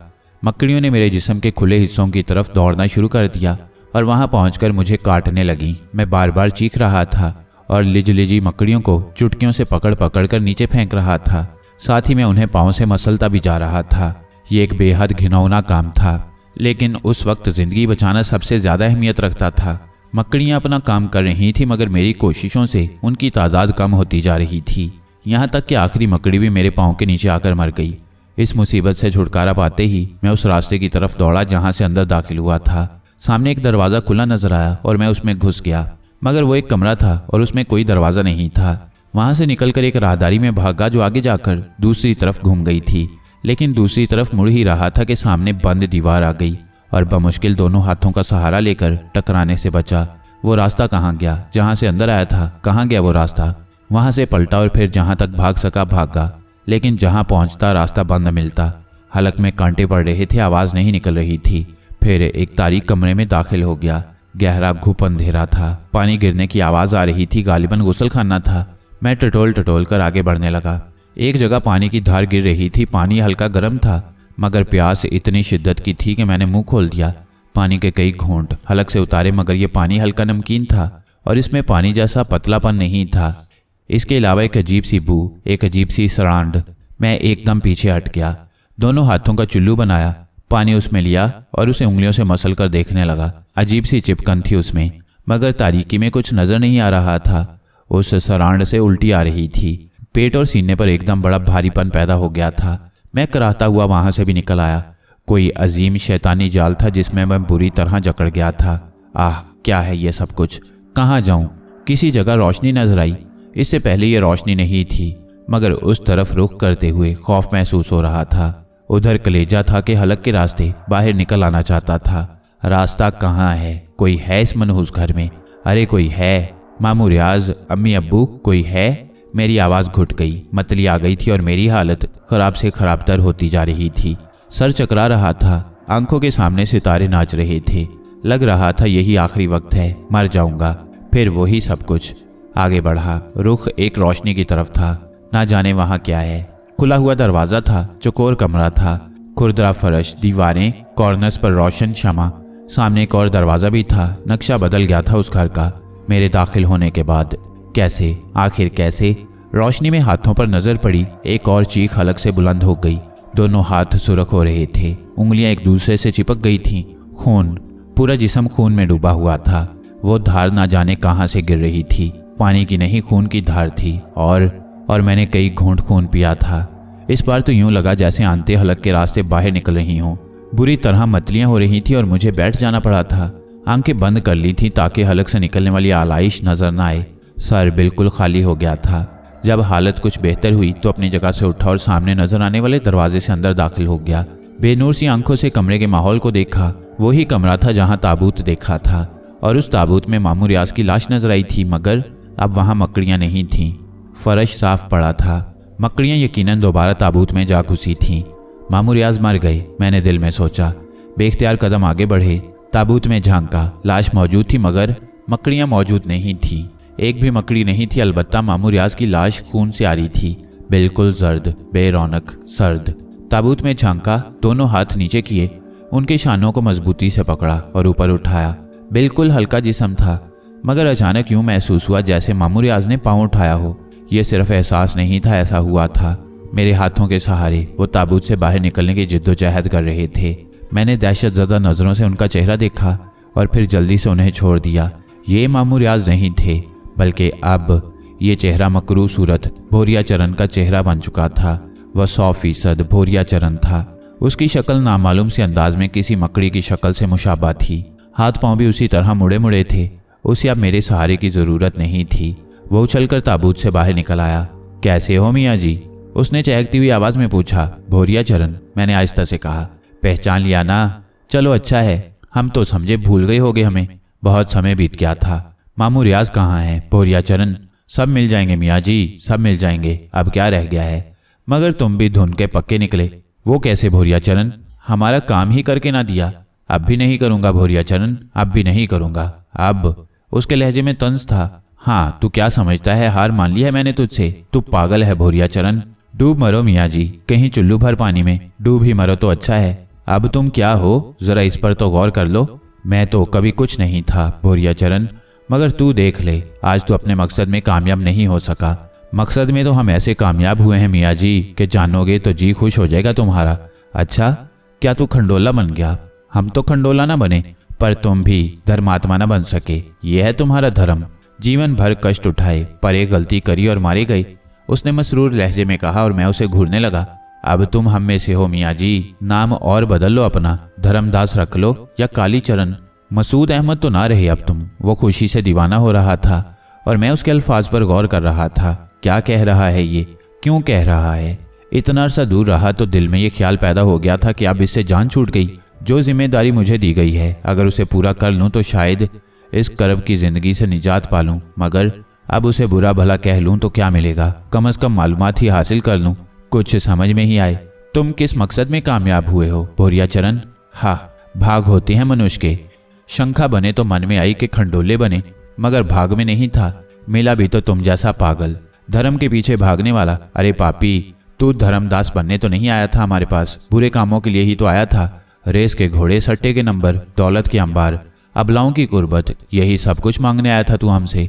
हमने कब मना किया था? तू हमारा काम कर देता तो हम तुझे वो देते कि जीवन भर मजे करता। धर्म जरूर भ्रष्ट होता तेरा, मगर धर्मदास तू ही बता, क्या तेरे ही धर्म में ये सब जायज है? रेस में दौड़े हुए घोड़ों के खेल से जो दौलत मिलती है वो नेक कमाई है। फिर तेरे मन में नेकियां क्यों फूट पड़ी? हमारा सत्यानाश मार दिया तूने, और इसके बाद जो कुछ तू करता रहा वो मरे पर 100 दरे थे। तरह तरह के लोगों से दुहाई दी तूने और हमें नुकसान पहुंचाया। तू क्या समझता था छोड़ देते हम तुझे? तो तुम मेरे पीछे लगे रहे। मैंने कहा पहले तो यही सोचा था हमने कि एक दिन रास्ते पर आ जाएगा, मगर उस मुसल्ले ने खेल बिगाड़ दिया। किसने? मैंने पूछा। अरे उसी फजल ने। बाबा फजल की बात कर रहे हो? हाँ, उसने जीवन दान देकर तेरी रक्षा की। ना सिर्फ रक्षा की बल्कि मैंने रुंधी हुई आवाज में पूछा। रास्ते खोल दिए तेरे। तूने जो गुनाह किए थे अपने धर्म की निगाह में, उसने उन्हें धोने के लिए कुर्बानी दे दी और तू बच गया। तेरी कठिनाइयां दूर होने लगी, मगर हमारे लिए मुश्किल पैदा हो गई। मेरे हलक में गोला सान फंसा, बड़ा रूह फरसा इंकशाफ था। बाबा फजल ने मेरी मुश्किलात दूर करने के लिए जान का नजराना दिया था। इतना बड़ा इशार किया था उन्होंने, इतना बड़ा इशार। भोरिया चरण मेरी कैफियत से बेनियाज बोला। हमारी भी कुछ मुश्किलें होती हैं, कुछ भेदभाव होते हैं। अगर तू महान बन जाता, अगर तेरे हाथों काले जादू वालों को नुकसान पहुंचता, तो वो हमारे हिसाब में लिखा जाता। हमें जवाब देना होता उसका, और हमारे दर्जे कम होते जाते। मुसीबत गले पड़ गई थी हमारे, तो लेने के देने पड़ गए थे। अपना काम भूलना पड़ा, तेरी ताक में लगे रहे, तुझे देखते रहे। तेरे रास्ते रोकना थे हमें, और हम कामयाब हो गए। चूल्हे में झाघुसी तेरी महानता। वो फिर हंस पड़ा। वो कैसे भोरिया चरण? मैंने खुद को संभाल कर पूछा। बताएंगे, सब कुछ बताएंगे। तुझे भी तो कुछ दुख हो, तू भी तो हमारी तरह जले। बताओ भोरिया चरण। देवता बन रहे थे, महापुरुष बन रहे थे, संसार को दुखों से दूर करने जा रहे थे। अपने दीन धर्म के बारे में कुछ जानते हो? तुम जानते हो? क्यों नहीं? हमें सबसे पहले दुश्मनों से होशियार रहने की शिक्षा दी जाती है। इसके लिए दूसरे धर्मों के बारे में जानना होता है। मेरे दीन के बारे में तुम क्या जानते हो? जितना जानते हैं वो तुझसे ज्यादा है। तेरे धर्म में एक नुक्ता है, सबसे बड़ी चीज एक नुक्ता है। वो क्या? सारी हमसे पूछ लेगा। क्यों बताएं तुझे? इसलिए कि तुमने मेरे दीन को जानने का दावा किया है। मैंने कहा हाँ, हम जानते हैं। नुक्ते की बात बिल्कुल ठीक कही हमने। तेरे धर्म में वासनाओं की गुंजाइश नहीं। नफ्स की मौत को पहला दर्जा हासिल है, और जो नफ्स के जाल में फंस गया, डूब गया। तुझे डुबोना जरूरी हो गया था हमारे लिए। धन के चक्कर से तो निकल गया। सुंदर नारियां तुझे मुतासिर नहीं कर सकती थीं, और हमारा काम उस समय तक नहीं बन सकता था जब तक तू ऐसे किसी फेर में ना पड़े। सो हम लगे रहे तेरी ताक में, और मौका मिल गया हमें। बड़ा दीन दयाल बना हुआ था और लोगों के बड़े काम आ रहा था। हमने हिसाब किताब लगाया और काम में मसरूफ हो गए। बाउले, वो मटका जो तुझे दरख्त की जड़ में नजर आया था, किसी का दबा हुआ खजाना नहीं था। वो तो हमने सोने की मोहरों से भरकर वहां गाड़ दिया था। सो तुझे वो नजर आ गया, वहां पर हमारा काम बन गया। तू वो नुक्ता भूल बैठा। तुझे बताया गया था, याद है ना? तुझसे कहा गया था कि पहला काम इंसानों के काम आना है, दूसरा काम अपने नफ्स को मारकर अपनी मंजिल की तलाश। उसके बगैर महानता मुकम्मल नहीं हुई। अगर तू अपनी ख्वाहिशों के जाल में फंस गया तो कुछ नहीं हासिल कर सकेगा इस संसार में। बोल, यही बताया गया था ना तुझे? सो यूं हुआ कि तूने देखा उस आदमी अलियास खान को, और तुझे याद आ गए अपने मामा जी। अरे हमने सोचा कि इससे बढ़िया मौका मिलना तो मुमकिन ही नहीं।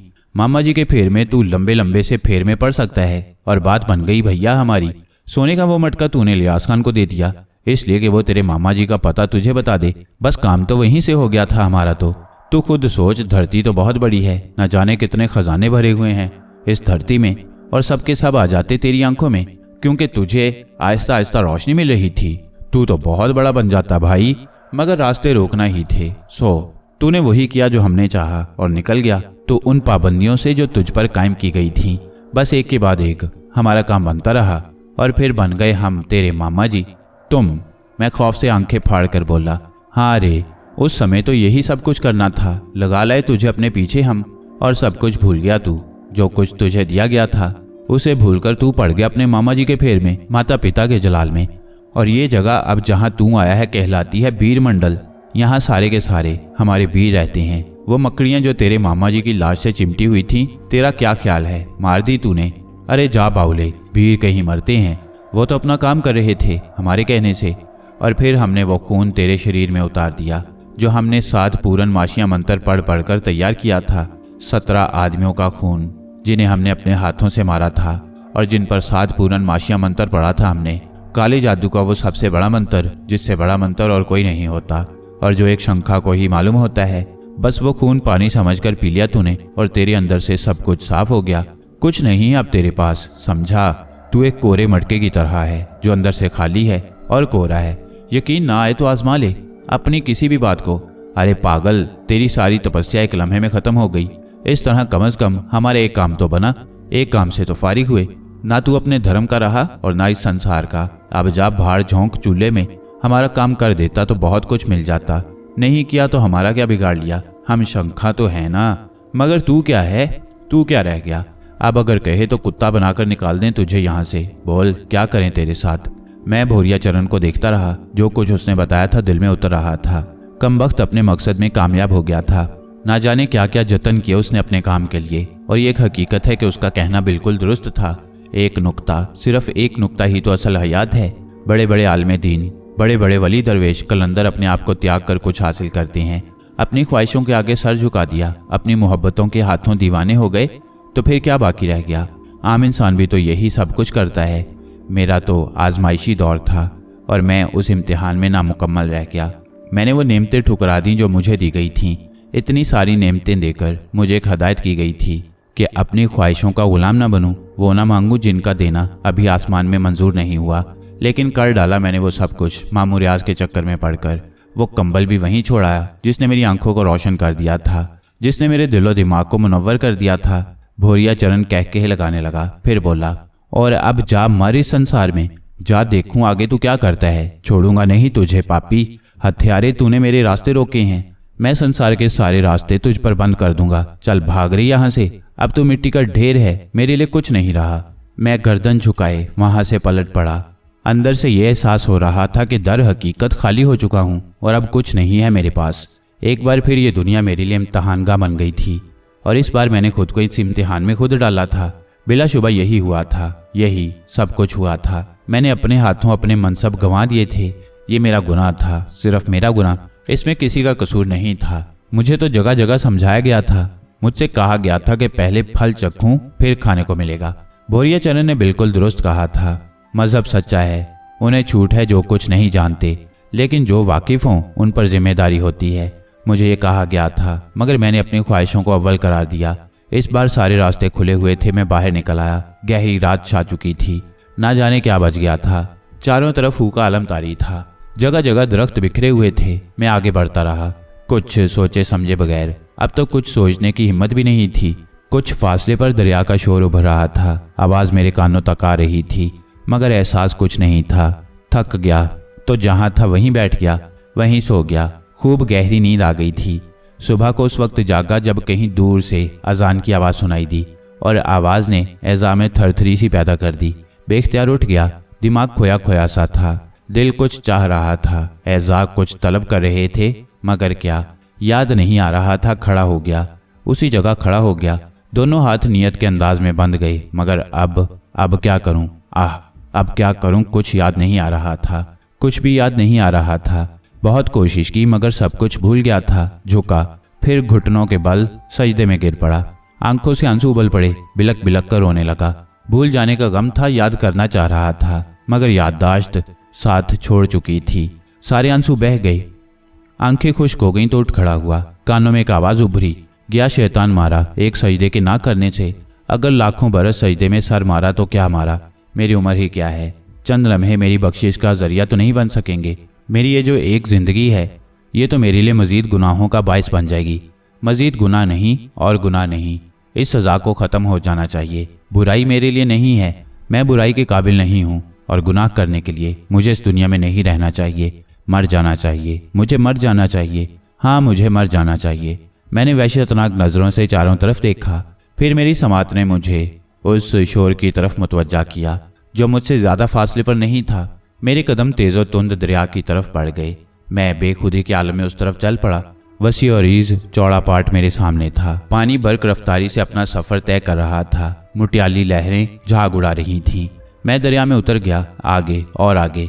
फिर पानी ने मेरा वजन संभाल लिया। ऐसी पटखनी लगाई कि सर नीचे पांव ऊपर हो गए। दूसरी पटखनी और उसके बाद गहरी तारीकी और पुरसुकून तारीकी, फिर रोशनी, धुंधली रोशनी, फिर एक आवाज, हिल रहा है काका, हिल रहा है, कराह भी रहा है। माथू, अरे देख बिट्टू, ऊका हूस आई रे, आत रही काका, अबू आत रही। अब का करत है जानकी, आंखें पिटपिटा रहा है। हैं आप भाई ससुरवा को होश। अरे जानकी, दूध गरम कर ली है का? हाँ काका, हंडिया चूल्हे पर रखी है, भर दो कटोरे माँ। वैद्य जी ए कह गए थे जल्दी जल्दी कर। ये सारी बातें सुन रहा था, होश में था, सोच रहा था कि अब कहाँ हूँ। ये भी याद आ गया कि दरिया में कूदकर जान देना चाहिए थी। ये भी समझ में आ गया था कि मौत ने कबूल नहीं किया। ये भी याद था कि मसूद अहमद नाम है मेरा, और भोरिया चरण भी याद था। कहाँ होश आई काका? एक मर्दाना आवाज सुनाई दी। ना आई, जानकी ही बोलत रही, दूसरी आवाज ने कहा, और मैंने आंखें खोल दी। इतनी देर में एक लड़की बड़ा सा कटोरा लिए अंदर आ गई, जिससे भाप उठ रही थी। नौजवान मुझे देखकर मुस्कुरा दिया, फिर बोला, जाओ काका, दूध की खुशबू पड़ते ही होश आ गई अंजाई को। चल बबुआ, दूध पी ले। उसने सहारे से मुझे उठाते हुए कहा। सख्त भूखा था। लड़की ने कटोरा मेरे हाथ में देते हुए अपनी ओढ़नी का एक हिस्सा गर्म कटोरे के नीचे रख दिया। बाकी ओढ़नी उसके शानों पर थी और उसे नीचे उस तरह झुकना पड़ा था कि उसका चेहरा मेरे सामने आ गया था। दूध का घूंट लेते हुए मैंने उसे देखा। सांवला सलोना चेहरा, सादा से नकूश, 19-20 साल की उम्र, जवानी की तमाज़त से तपते हुए सांस, काजल भरी आंखों में दौड़ती जिंदगी। मुझे अपनी तरफ देखते पाकर आंखें झुकीं, चेहरे का रंग बदला, फिर आंखें उठीं। कड़े अंदाज में मुझे देखा, परखा और फिर झुक गईं। होंठ आहिस्ता से कपकपाए, जैसे उन्होंने कुछ कहा हो, मगर बेआवाज। मैं कुछ बदहवास हो गया, मगर गर्म दूध के 2 बड़े घूंटों ने संभाल लिया। आंतें तक जल गई थीं। दूध पीवत है कि ना? काका फिर बोला। अरे सब डकोस गई ससर, नौजवान ने हंसते हुए कहा। लड़की ने जल्दी से कटोरा मेरे हाथ से लेकर अपनी ओढ़नी संभाल ली और फिर कटोरा लिए बाहर निकल गई। मेरी नजरों ने उसका ताकुब किया था। बहुत सी लड़कियां देखी थीं। शकुंता ने मुझसे इजहार इश्क किया था। कृष्णा मेरी दीवानी थी। ये लड़की उनके मुकाबले में कुछ नहीं थी, मगर ना जाने दिल उसकी तरफ क्यों माइल हो रहा था। वह बाहर निकल गई तो उस जगह का जायजा लिया। कच्ची मिट्टी की दीवारों से बना कमरा था। छत फूंस के छप्पर से बनी हुई थी। 3-4 पाइयां कुल कायनात थी, जिनमें एक पर एक बूढ़ा शख्स बैठा था। वो गालिबन अंधा था, यही एहसास हुआ था। हाँ भाई टीसू राम, अब बोलो, जमुना माँ क्या कर रहे थे? नौजवान ने मुझे देखते हुए कहा। जमुना में? अरे तो और कहा, क्या इंदर महाराज के रिथ माँ सैर कर रहे थे? नहीं, बस किनारे पर था, पाँव फिसल गया। भले फिसले बबुआ, और हम ना निकालते तो मर जाता, मैंने कहा, और एक बेकस मुस्कुराहट मेरे होंठों पर फैल गई। उसने अजीब सी नजरों से मुझे देखा। लियो काका, बबुआ मरने गिरे थे जमुना माँ। काहे बिटुआ, जीवन भारी हो गया का? हाँ चाचा, दुखी लागो हो। अरे नाथू रे, मेहमान बना लो अपना, इसे जी बहल जाए तो जान देना। अरे ई कहाँ जाए रहे अब काका, हम मेहनत करी है इस पर, ऐसे काहे जाने देंगे ससुरवा को। बस ठीक है, बूढ़े ने कहा। धोबियों की आबादी थी, जमुना घाट पर आबाद थी। बस्ती का नाम था पूरिया। कोई 100 घर थे पूरी बस्ती में। बूढ़े शख्स का नाम राघू था, बेटे का नाथू और लड़की का नाम जानकी। नाथू घाट पर था कि मैं बहता हुआ उसके सामने से गुजरा और उसने मुझे निकाल लिया। जानकी की निगरानी में पीठ पर लादकर मुझे अपने झोंपड़े में ले आया। कुछ फासले पर एक बड़ा शहर था, जहाँ से लोग बैलगाड़ियों पर घरों में कपड़े धोने लाते थे और फिर वक्त पर उन्हें उनके मालिकों के पास पहुंचा दिया करते थे। सादा सी जिंदगी, रूखा सूखा मिला, खा लिया और खुश। सादगी की हद ये थी कि मुझसे मेरा नाम तक ना पूछा, और नाथू ने मुझे टीसू राम कहा तो सब इसी नाम से पुकारने लगे। ये बस्ती बड़ी अच्छी लगी थी। मैं यहाँ रह पड़ा। कहाँ जाता, क्या तलब करता, जो मांगा वो गुनाह बन गया। और अब ये सोचा था कि कुछ नहीं मांगूंगा, जो मिलेगा कबूल कर लूंगा, भूल जाऊंगा सबको। कोई फायदा नहीं किसी को याद करने से, वो भी भूल गए होंगे। सब्र कर लिया होगा मुझे। खुदा करे महमूद अपनी कोशिश में कामयाब हो जाए, खुदा करे उसका माँ बाप से राब्ता हो जाए, खुदा करे मेरी बहन शमसा अपना मुस्तकबिल पाले। मैं तो उनका कातिल था, अब क्या करूँगा उनके पास जाकर। जो छिन गया था वो नहीं मिला था। जब भी वक्त मिलता, जब दूसरों की नज़रों से महफूज होता, तो किबला रोक खड़ा हो जाता, हाथ बांध लेता, फिर सजदे में चला जाता। लेकिन जो छिन गया था याद ना आता, ऐसे लम्हों में जहन सो जाता। राघू बाबा, मैं कपड़े धोऊंगा। काहे बिट्टू, इस बस्ती में रहूंगा मैं। रहो बिट्टू, तुम्हारा खाता रहूंगा। सो का है, ठीक तो कहे है काका, दही मिट्टी हो जाएगा, काम करने दे इसे, नाथू ने कहा। और वो मेरा उस्ताद बन गया।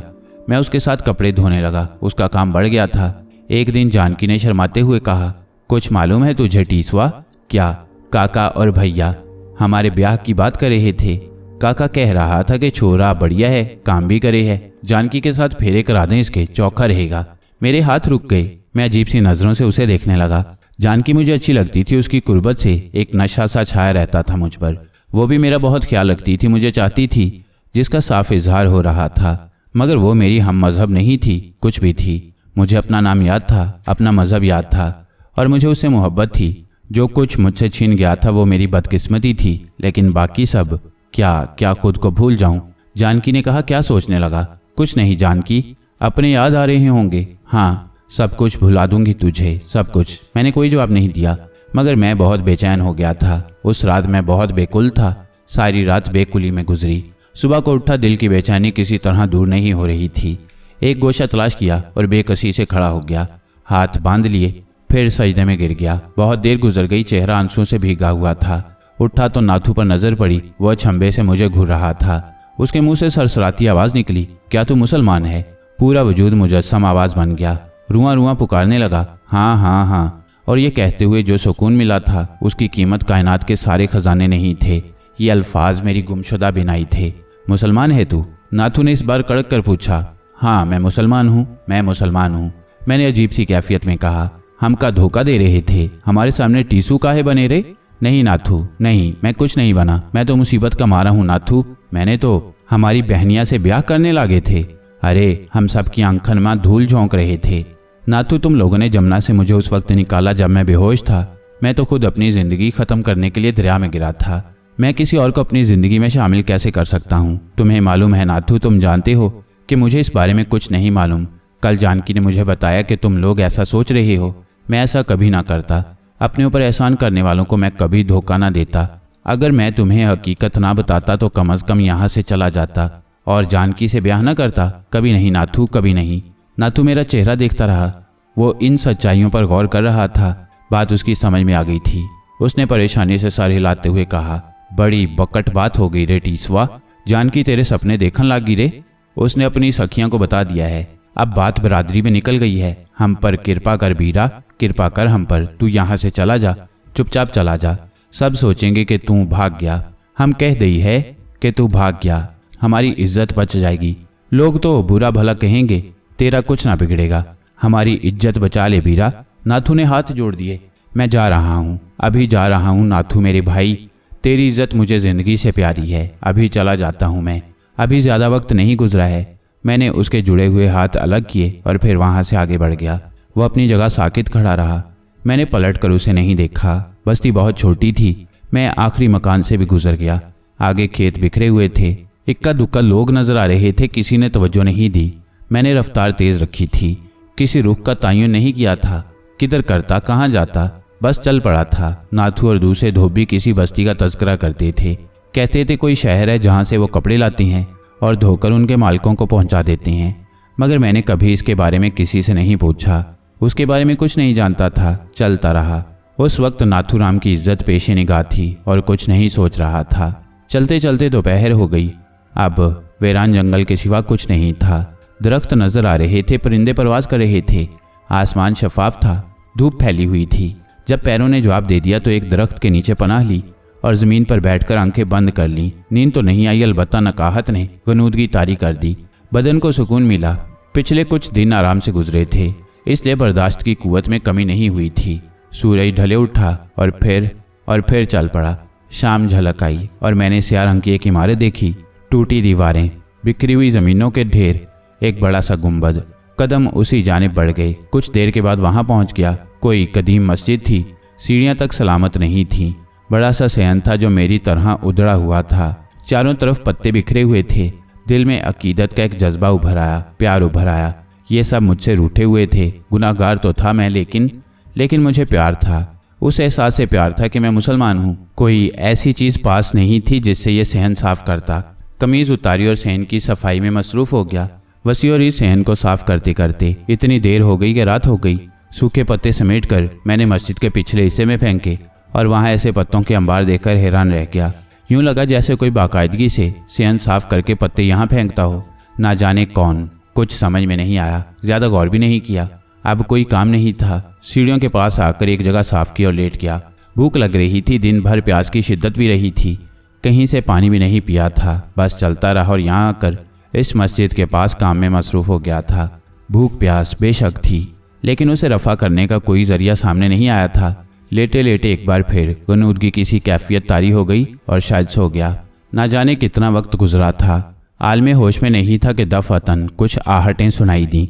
शायद उन आहटों से नहीं जागा था, बल्कि किसी ने पाँव पकड़कर झंझोड़ दिया था। चौंक पड़ा, इधर उधर देखा। 3-4 आदमी नज़दीक खड़े हुए थे।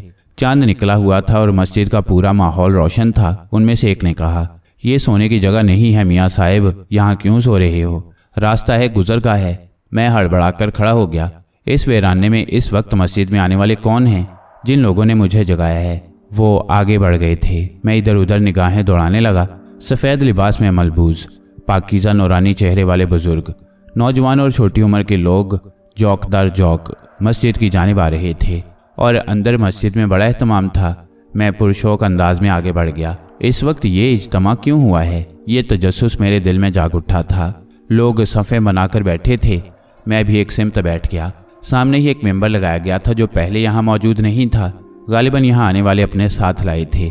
मैंने करीब बैठे हुए एक नौजवान आदमी से, जिसकी दाढ़ी स्याह थी और रंग सफ़ेद था, मध्यम लहजे में पूछा, यहाँ क्या हो रहा है? उसने चौंक कर मुझे देखा और बोला, दरस, क्या तुम दरस में शिरकत के लिए नहीं आए? मैंने ना समझने वाले अंदाज में गर्दन हिला दी थी। फिर मैंने उस मोहम्मद शख्स को देखा। टखनों तक चोगा पहना हुआ था, सर पर सफ़ेद उमामा था, बुर्राक सफ़ेद दाढ़ी जो सीने तक लटकी हुई थी, भवें तक सफ़ेद थीं। वो मेंबर की तरफ बढ़े और फिर मेंबर पर जा बैठे और इसके बाद उन्होंने वहाँ मौजूद तमाम लोगों को सलाम किया। सब ने बुलंद आवाज़ से जवाब दिया और मुअम्मर बुजुर्ग कहने लगे, अल्लाह ताला के फजलो करम से आज तो मस्जिद पूरी भरी हुई है, सभी आ गई हैं। जी इमाम साहिब, आज एक अजीब वाक़या भी हुआ है। एक शख्स ने कहा, क्या? हमारे आने से पहले ही किसी ने मस्जिद का सहन साफ कर दिया है। जब हम यहाँ पहुँचे तो सहन साफ मिला था। होगा कोई बंदे खुदा, खुदा के बंदे कहाँ मौजूद नहीं होते। एक अजनबी शख्स को हमने सीढ़ियों के पास पड़े पाया, सो रहा था। गालिबन उसी शख्स ने सहन साफ किया होगा। कहाँ है वो? जिन बुजुर्ग को इमाम साहब कहकर पुकारा गया था, उन्होंने इधर उधर देखते हुए कहा और फिर किसी के बताए बगैर उनकी निगाहें मेरी जानिब उठ गईं। लेकिन मुझे यूं महसूस हो रहा था जैसे उनकी आंखों से रोशनी की एक लकीर निकलकर आगे बढ़ी और मुझ तक पहुंच गई। उस रोशनी ने मेरा अहाता कर लिया था और इसके बाद मुझे इमाम साहब की गूंजदार आवाज़ सुनाई दी, आगे आओ। कौन हो तुम? मुझे यूं लगा जैसे कुछ नादीदा हाथों ने मेरी बगलों में हाथ डालकर मुझे उठाकर खड़ा किया हो। कदम भी खुद ब खुद ही आगे बढ़े थे। दरमियान में आने वालों ने मुझे इमाम साहब तक पहुंचने का रास्ता दिया था और मैं वहां तक पहुंच गया। जो ही इमाम साहब के करीब पहुंचा, उन्होंने उमामा का लटकता हुआ हिस्सा बाएं हाथ में पकड़कर नाक पर रख लिया। पेशानी पर नागवारी की शिकनें नमूदार हो गई थीं। उन्होंने कड़ी निगाहों से मुझे घूरते हुए कहा, कौन है तू और यहाँ क्या कर रहा है? मैंने बोलने की कोशिश की लेकिन आवाज़ नहीं निकल सकी। इमाम साहब कहने लगे, क्या तूने इस मस्जिद का सहन साफ किया था? मेरे मुंह से तो आवाज़ न निकल सकी, अलबत्ता गर्दन हिल गई थी। क्या तुझे इल्म नहीं है कि ये मुसलमानों की मस्जिद है? मैंने इमाम साहब को देखा तो उनकी निगाहें मुझ पर गड़ी हुई थीं। मेरी आंखों में ना जाने क्या क्या कैफियत थीं। वो चौंक कर बोले, मुसलमान है तू? हाँ हाँ। मेरे हलक से जैसे रुकी हुई बेशुमार आवाज़ें निकल गईं। मगर तेरे जिस्म से तो बदबू उठ रही है, एक ऐसी बदबू जो कभी मुसलमान के जिस्म में नहीं होती। कैसे हुआ? नहीं नौजवान, तू साहिब ईमान नहीं है। ये बदबू जो तेरे जिस्म से उठ रही है किसी ईमान वाले के जिस्म से नहीं उठ सकती। ये तो गलाजत की बू है। बराहे करम सेहन से बाहर निकल जा, यहाँ दरस इलाही होगा। उसके बाद नमाज तहज्जुद। तुझ जैसे किसी बेईमान शख्स को हम अपने दरमियान जगह नहीं दे सकते। बराहे करम बाहर निकल, इससे पहले कि तुझे मस्जिद के सेहन को नापाक करने की सज़ा दी जाए। ये सज़ा तुझे इसलिए नहीं दी जाएगी कि तूने किसी भी जज्बे के तहत सही सेहन मस्जिद को साफ़ किया है, मगर तुझे अपने दरमियान जगह नहीं देंगे हम। मैं बिलक बिलक कर रो पड़ा। मैंने घुटनों के बल बैठकर कहा, सारे ज़माने का ठुकराया हुआ हूँ मैं एक बदनसीब इंसान हूँ, मुझे सहारा चाहिए। मैं कसूरवार हूँ, लाखों गुनाह किए हैं मैंने, ताइब कर रहा हूँ, मेरी मदद करो, खुदा के लिए मेरी मदद करो। तमाम लोग अपनी अपनी जगह खड़े हो गए थे। किसी ने चीख कर कहा, इस मुल्हिद को धक्के देकर मस्जिद से बाहर निकाल दो, इस बदनुमा शख्स को मस्जिद में दाखिल होने की सज़ा दो। आखिर ये यहाँ आया क्यों है? निकालो इसे, निकालो इसे। इमाम साहब ने हाथ उठाकर कहा, ईमान वालों जैसी बातें करो। वो जो कुछ भी है उसने कोई दुश्मनी नहीं की है। भूले से अगर खुदा के घर में दाखिल हो गया है तो खुदा के घर से उसे धक्के देकर नहीं निकाला जा सकता। कैसी बातें कर रही हो तुम लोग। चारों तरफ सन्नाटा छा गया। लोग खामोश हो गए। किसी के मुंह से हल्की सी भी आवाज नहीं निकली। इमाम साहब कहने लगे, और तू कहता है तू मुसलमान है, मगर क्या ये बता सकेगा कि ये बदबू तेरे जिस्म में कैसे दाखिल हुई? ये मेरे गुनाहों का फल है। मेरी मदद करो, मेरी मदद करो। मैं गिड़गिड़ा कर बोला, गुनाहों के लिए तौबा के दरवाजे खुले हुए हैं, मगर ये कैसा गुनाह है जिससे तेरे जिस्म में बदबू फैल गई है? खुदा के लिए हमारे इन लम्हात को ज़ाया न कर। हमने अपने तौर पर जो इंतज़ाम किया है और जिस मकसद के लिए किया है, हमें उसकी तकमील करने दे। तो बाहर जा, तेरे लिए तौबा के दरवाजे खुले हुए हैं और ये दरवाजे कभी बंद नहीं होते। जब भी बारगाहे इज़्दी में तेरी तौबा कबूल हो गई, तुझे तेरी मुश्किलात का हल मिल जाएगा। लेकिन तू जा यहाँ से चला जा, फौरन चला जा। हम अपनी इबादत में तेरी मदाखलत पसंद नहीं करते, इसे रास्ता दो। इमाम साहब ने फैसला कुन लहजे में कहा, मुझे अंदाज़ा हो गया था कि अब मुझे उनके दरमियान जगह नहीं मिलेगी। फिर यहाँ रुकना बेमकसद ही है। निढाल और मुज़महिल कदमों से वहाँ से पलटा तो इमाम साहब ने कहा, सीधे रास्ते पर चले जाना। काफ़ी दूर जाकर तुझे एक दरख्त नजर आएगा। उस दरख्त में फल होंगे। उन फलों से तू अपनी शक्म सेरी कर सकता है। बस इससे ज़्यादा और तेरी कोई मदद नहीं की जा सकती। मैंने कुछ ना सुना, ना जाने कैसे कैसे ख्यालात दिल में आ रहे थे। जो कुछ हुआ था उस पर गौर भी नहीं कर पा रहा था। बस ये एहसास था कि मेरी जिस्म में एक ऐसी बू उठने लगी है जो किसी मुसलमान के जिस्म में कभी नहीं पैदा होती, और उस बू की वजह मैं जानता था। भोरिया चरण ने मेरे वजूद में कुफर उतार दिया था। ये कुफर मेरे दिल पर असरअंदाज नहीं हो सकता था, मेरे दिमाग तक नहीं पहुंच सकता था, लेकिन जिस्म गलीज हो गया था और बकौल इमाम साहब के जिस्म से वो बू उठ रही थी जो उनके लिए नाकाबिले बर्दाश्त थी। जो कुछ हुआ है, जो कुछ भी हुआ है, उसमें काफ़ी हद तक मेरा कसूर है। बिलाशुबा इंसान को उसकी हैसियत से ज़्यादा मिल जाए तो वो भूल जाता है, अपने आप को खो जाता है। लेकिन एक लम्हा, सिर्फ एक लम्हा ऐसा आता है जिसके बाद तौबा भी नाकाफ़ी साबित होती है। जो हो गया था वो हो गया था। बेइज्जत करके हर जगह से निकाला जा रहा था, पोरिया बस्ती से भी और अब इस मस्जिद से भी। ये सब कुछ मेरे लिए अज़हद ज़रूरी था। गुनाहों की सज़ा में जिस कदर तजलील हो कम है, वहाँ से भी चल पड़ा। कोई मंजिल तो थी नहीं, बस चलता रहा। और फिर किसी शहरी आबादी के आसार नजर आए। उजाला फैल रहा था। कदम उस तरफ बढ़ गए। बस्ती के पहले मकान से शंख बजने की आवाज़ सुनाई दी। उसके बाद पीतल का घंटा कई बार बजा और फिर एक मोटी भद्दी आवाज़ सुनाई दी। भजन किस्म की कोई आवाज़ थी, लेकिन उसके बोल बड़े दिल हिला देने वाले थे और उनका मफहूम समझ में आता था। जिस्म में जब तक रूह रही, जिस्म बरकरार रहा। रूह जिस्म से निकल गई तो बस मिट्टी का बदन रह जाता है। और जब तक चिराग में तेल रहता है, चिराग जलता रहता है। तेल खत्म हुआ, चिराग की बत्ती जल गई, तब फिर उस रोशनी को पैदा करने वाला कौन हो सकता है? भजन के इन अल्फाज ने जहन के जाने कौन से गोशों को छू लिया था। देर तक वहीं खड़ा उन अल्फाज पर गौर करता रहा। जब गर्दन घुमाई तो ऊपर से बरहना जिस्म के मालिक धोती बांधे हुए, माथे पर तिलक लगाए एक भारी बदन के शख्स को देखा। जिस्म पर शोखी सी छाई हुई थी। दोनों हाथ कमर पर रखकर मुझे घूर रहा था। मुझसे निगाह मिली तो गर्दन मटकाते हुए बोला, आज भी रह गए महाराज, आज भी कामयाबी नहीं हुई तुम्हें? जी, मैंने हैरान निगाहों से उसे देखते हुए कहा। भैंस खोलने आए थे ना पंडित काशीराम की? अरे बहुत दिन से तुम हमारी भैंस की ताक में हो और हम तुम्हारी ताक में। आज मिलाप हो ही गया। अरे दया करो महाराज, दया करो, गरीब आदमी हैं। उस भैंस के अलावा इस संसार में अपना कोई नहीं है। अरे उसी के दूध पर अपना जीवन गुजार रही हैं। क्या करोगे उसे ले जाकर? मुझे हंसी आ गई। मैंने आहिस्ता से कहा, नहीं पंडित जी, मैंने तो आपकी भैंस देखी भी नहीं। भला उसे चुराने का ख्याल कैसे आता मेरे दिल में? तो फिर क्या यहाँ पूजा कर रहे हो खड़े हुए? वो किसी कदर तंजिया लहजे में बोला। आप भजन गा रहे थे, उसे सुनने के लिए खड़ा हो गया था। अरे अरे अरे, भजन सुनना है तो बैठकर सुनो भैया। ऐसे क्यों खड़े हो जैसे भैंस चुराने आए हो? आओ आओ, तुम्हें और भी बहुत से भजन सुनाएंगे। एक तुम हो कि हमारा भजन सुनकर चलते चलते रुक गए, और एक वो है जो कहती है कि भैंस की और हमारी आवाज में कोई फर्क नहीं है। जरा आओ बताओ उसे कि कैसा भजन गाते हैं हम। उसने आगे बढ़कर मेरा हाथ पकड़ा और अहाते से अंदर ले गया। छोटा सा मकान था, बड़ा सा दरवाजा। उसी छोटे से अहाते के गोशे में भैंस बंधी हुई थी। उसके आगे खाने पीने का सामान पड़ा हुआ था। एक तरफ चारपाई जो बैठने के लिए थी, और काशीराम ने मुझे उसी चारपाई पर बिठा दिया और खुद मुझसे कुछ फासले पर पत्थर से बनी हुई एक सिल पर बैठ गए। और इसके बाद उन्होंने लहक लहक कर फिर से अपना भजन शुरू कर दिया। काफी जोरदार आवाज में गा रहे थे। आवाज में जरा बराबर दिलकशी नहीं थी, लेकिन बोल मस्त करने वाले थे। फिर काशीराम उस वक्त चुप हुए जब अंदर से एक धाड़ सुनाई दी। किसे पकड़ लाए तुम सुबह ही सुबह, और क्यों भैंस की तरह डकराए जा रहे हो? मैं कहती हूँ तुम्हारी खोपड़ी बिल्कुल ही खराब हो गई है। अरे तू कौन है रे? मैंने और काशीराम दोनों ने ही चौंक कर उस भयानक आवाज को सुना था और गर्दन मोड़कर देखा था। चेहरा तो इतना भयानक नहीं था, लेकिन आवाज खौफजदा कर देने वाली थी।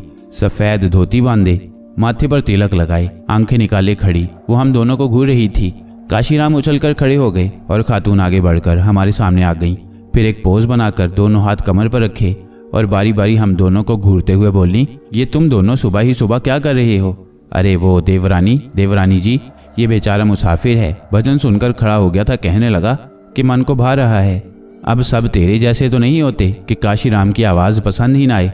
इससे पूछ क्या हाल हुआ है इसका मेरा भजन सुनकर, और जो हाल मैं करूंगी इसका वो कौन देखेगा पंडित जी? खातून ने कहा और इधर उधर कोई चीज़ तलाश करने लगी। असूलन तो मुझे भाग जाना चाहिए था, लेकिन काशीराम जी मेरे सामने आ गए। देखो देवमती, घर की बात घर तक रहनी चाहिए। बेचारा बाहर से आया है, क्या सोचेगा हमारे बारे में? अरे प्रभु भैया, ये देवमती हैं, देवरानी प्रणाम करो इन्हें। कहने को तो हमारी धर्मपत्नी है, असल में ये हमारे धर्मपति हैं, समझ रहे हो ना? अरे प्रणाम कर लो इन्हें, प्रणाम करो। कौन हो तुम, क्यों आए हो यहाँ? बस वो देवी जी, मैं प्रभु नाम है तुम्हारा? औरत ने पूछा। तो और क्या, सूरज से नहीं लगता तुम्हें? कुछ शर्म करो देवमती, भगवान ने सुबह ही सुबह तुम्हारे यहाँ मेहमान भेजा और तुम उसके साथ ये सलूक कर रही हो, और तुम बड़ा अच्छा सलूक कर रही हो इसके साथ। अपने फटे ढोल जैसी आवाज में इसे भजन सुना रहे हो। काशीराम जी, भैंस ने दूध देना छोड़ दिया है जब से तुमने ये भजन वजन गाने शुरू किए हैं। हरे राम, सुन रहे हो प्रभु भैया, भैंस ने दूध देना छोड़ दिया है। अच्छा अब तू जा, ज्यादा बातें नहीं करते, पत्नी है पत्नी ही रह, मेरी माता बनने की कोशिश मत कर। जा मेहमान के लिए भोजन तैयार कर। अरे जाती है या नहीं? काशीराम जी गुर्राए और खातून कुछ ढीली पड़ गई। इसके बाद मुड़ी और पांव पटकती हुई अंदर चली गईं। काशीराम उन्हें जाते देख रहे थे। फिर उन्होंने राजदारी से कहा, ऐसा कभी कभी ही होता है, पता नहीं क्यों।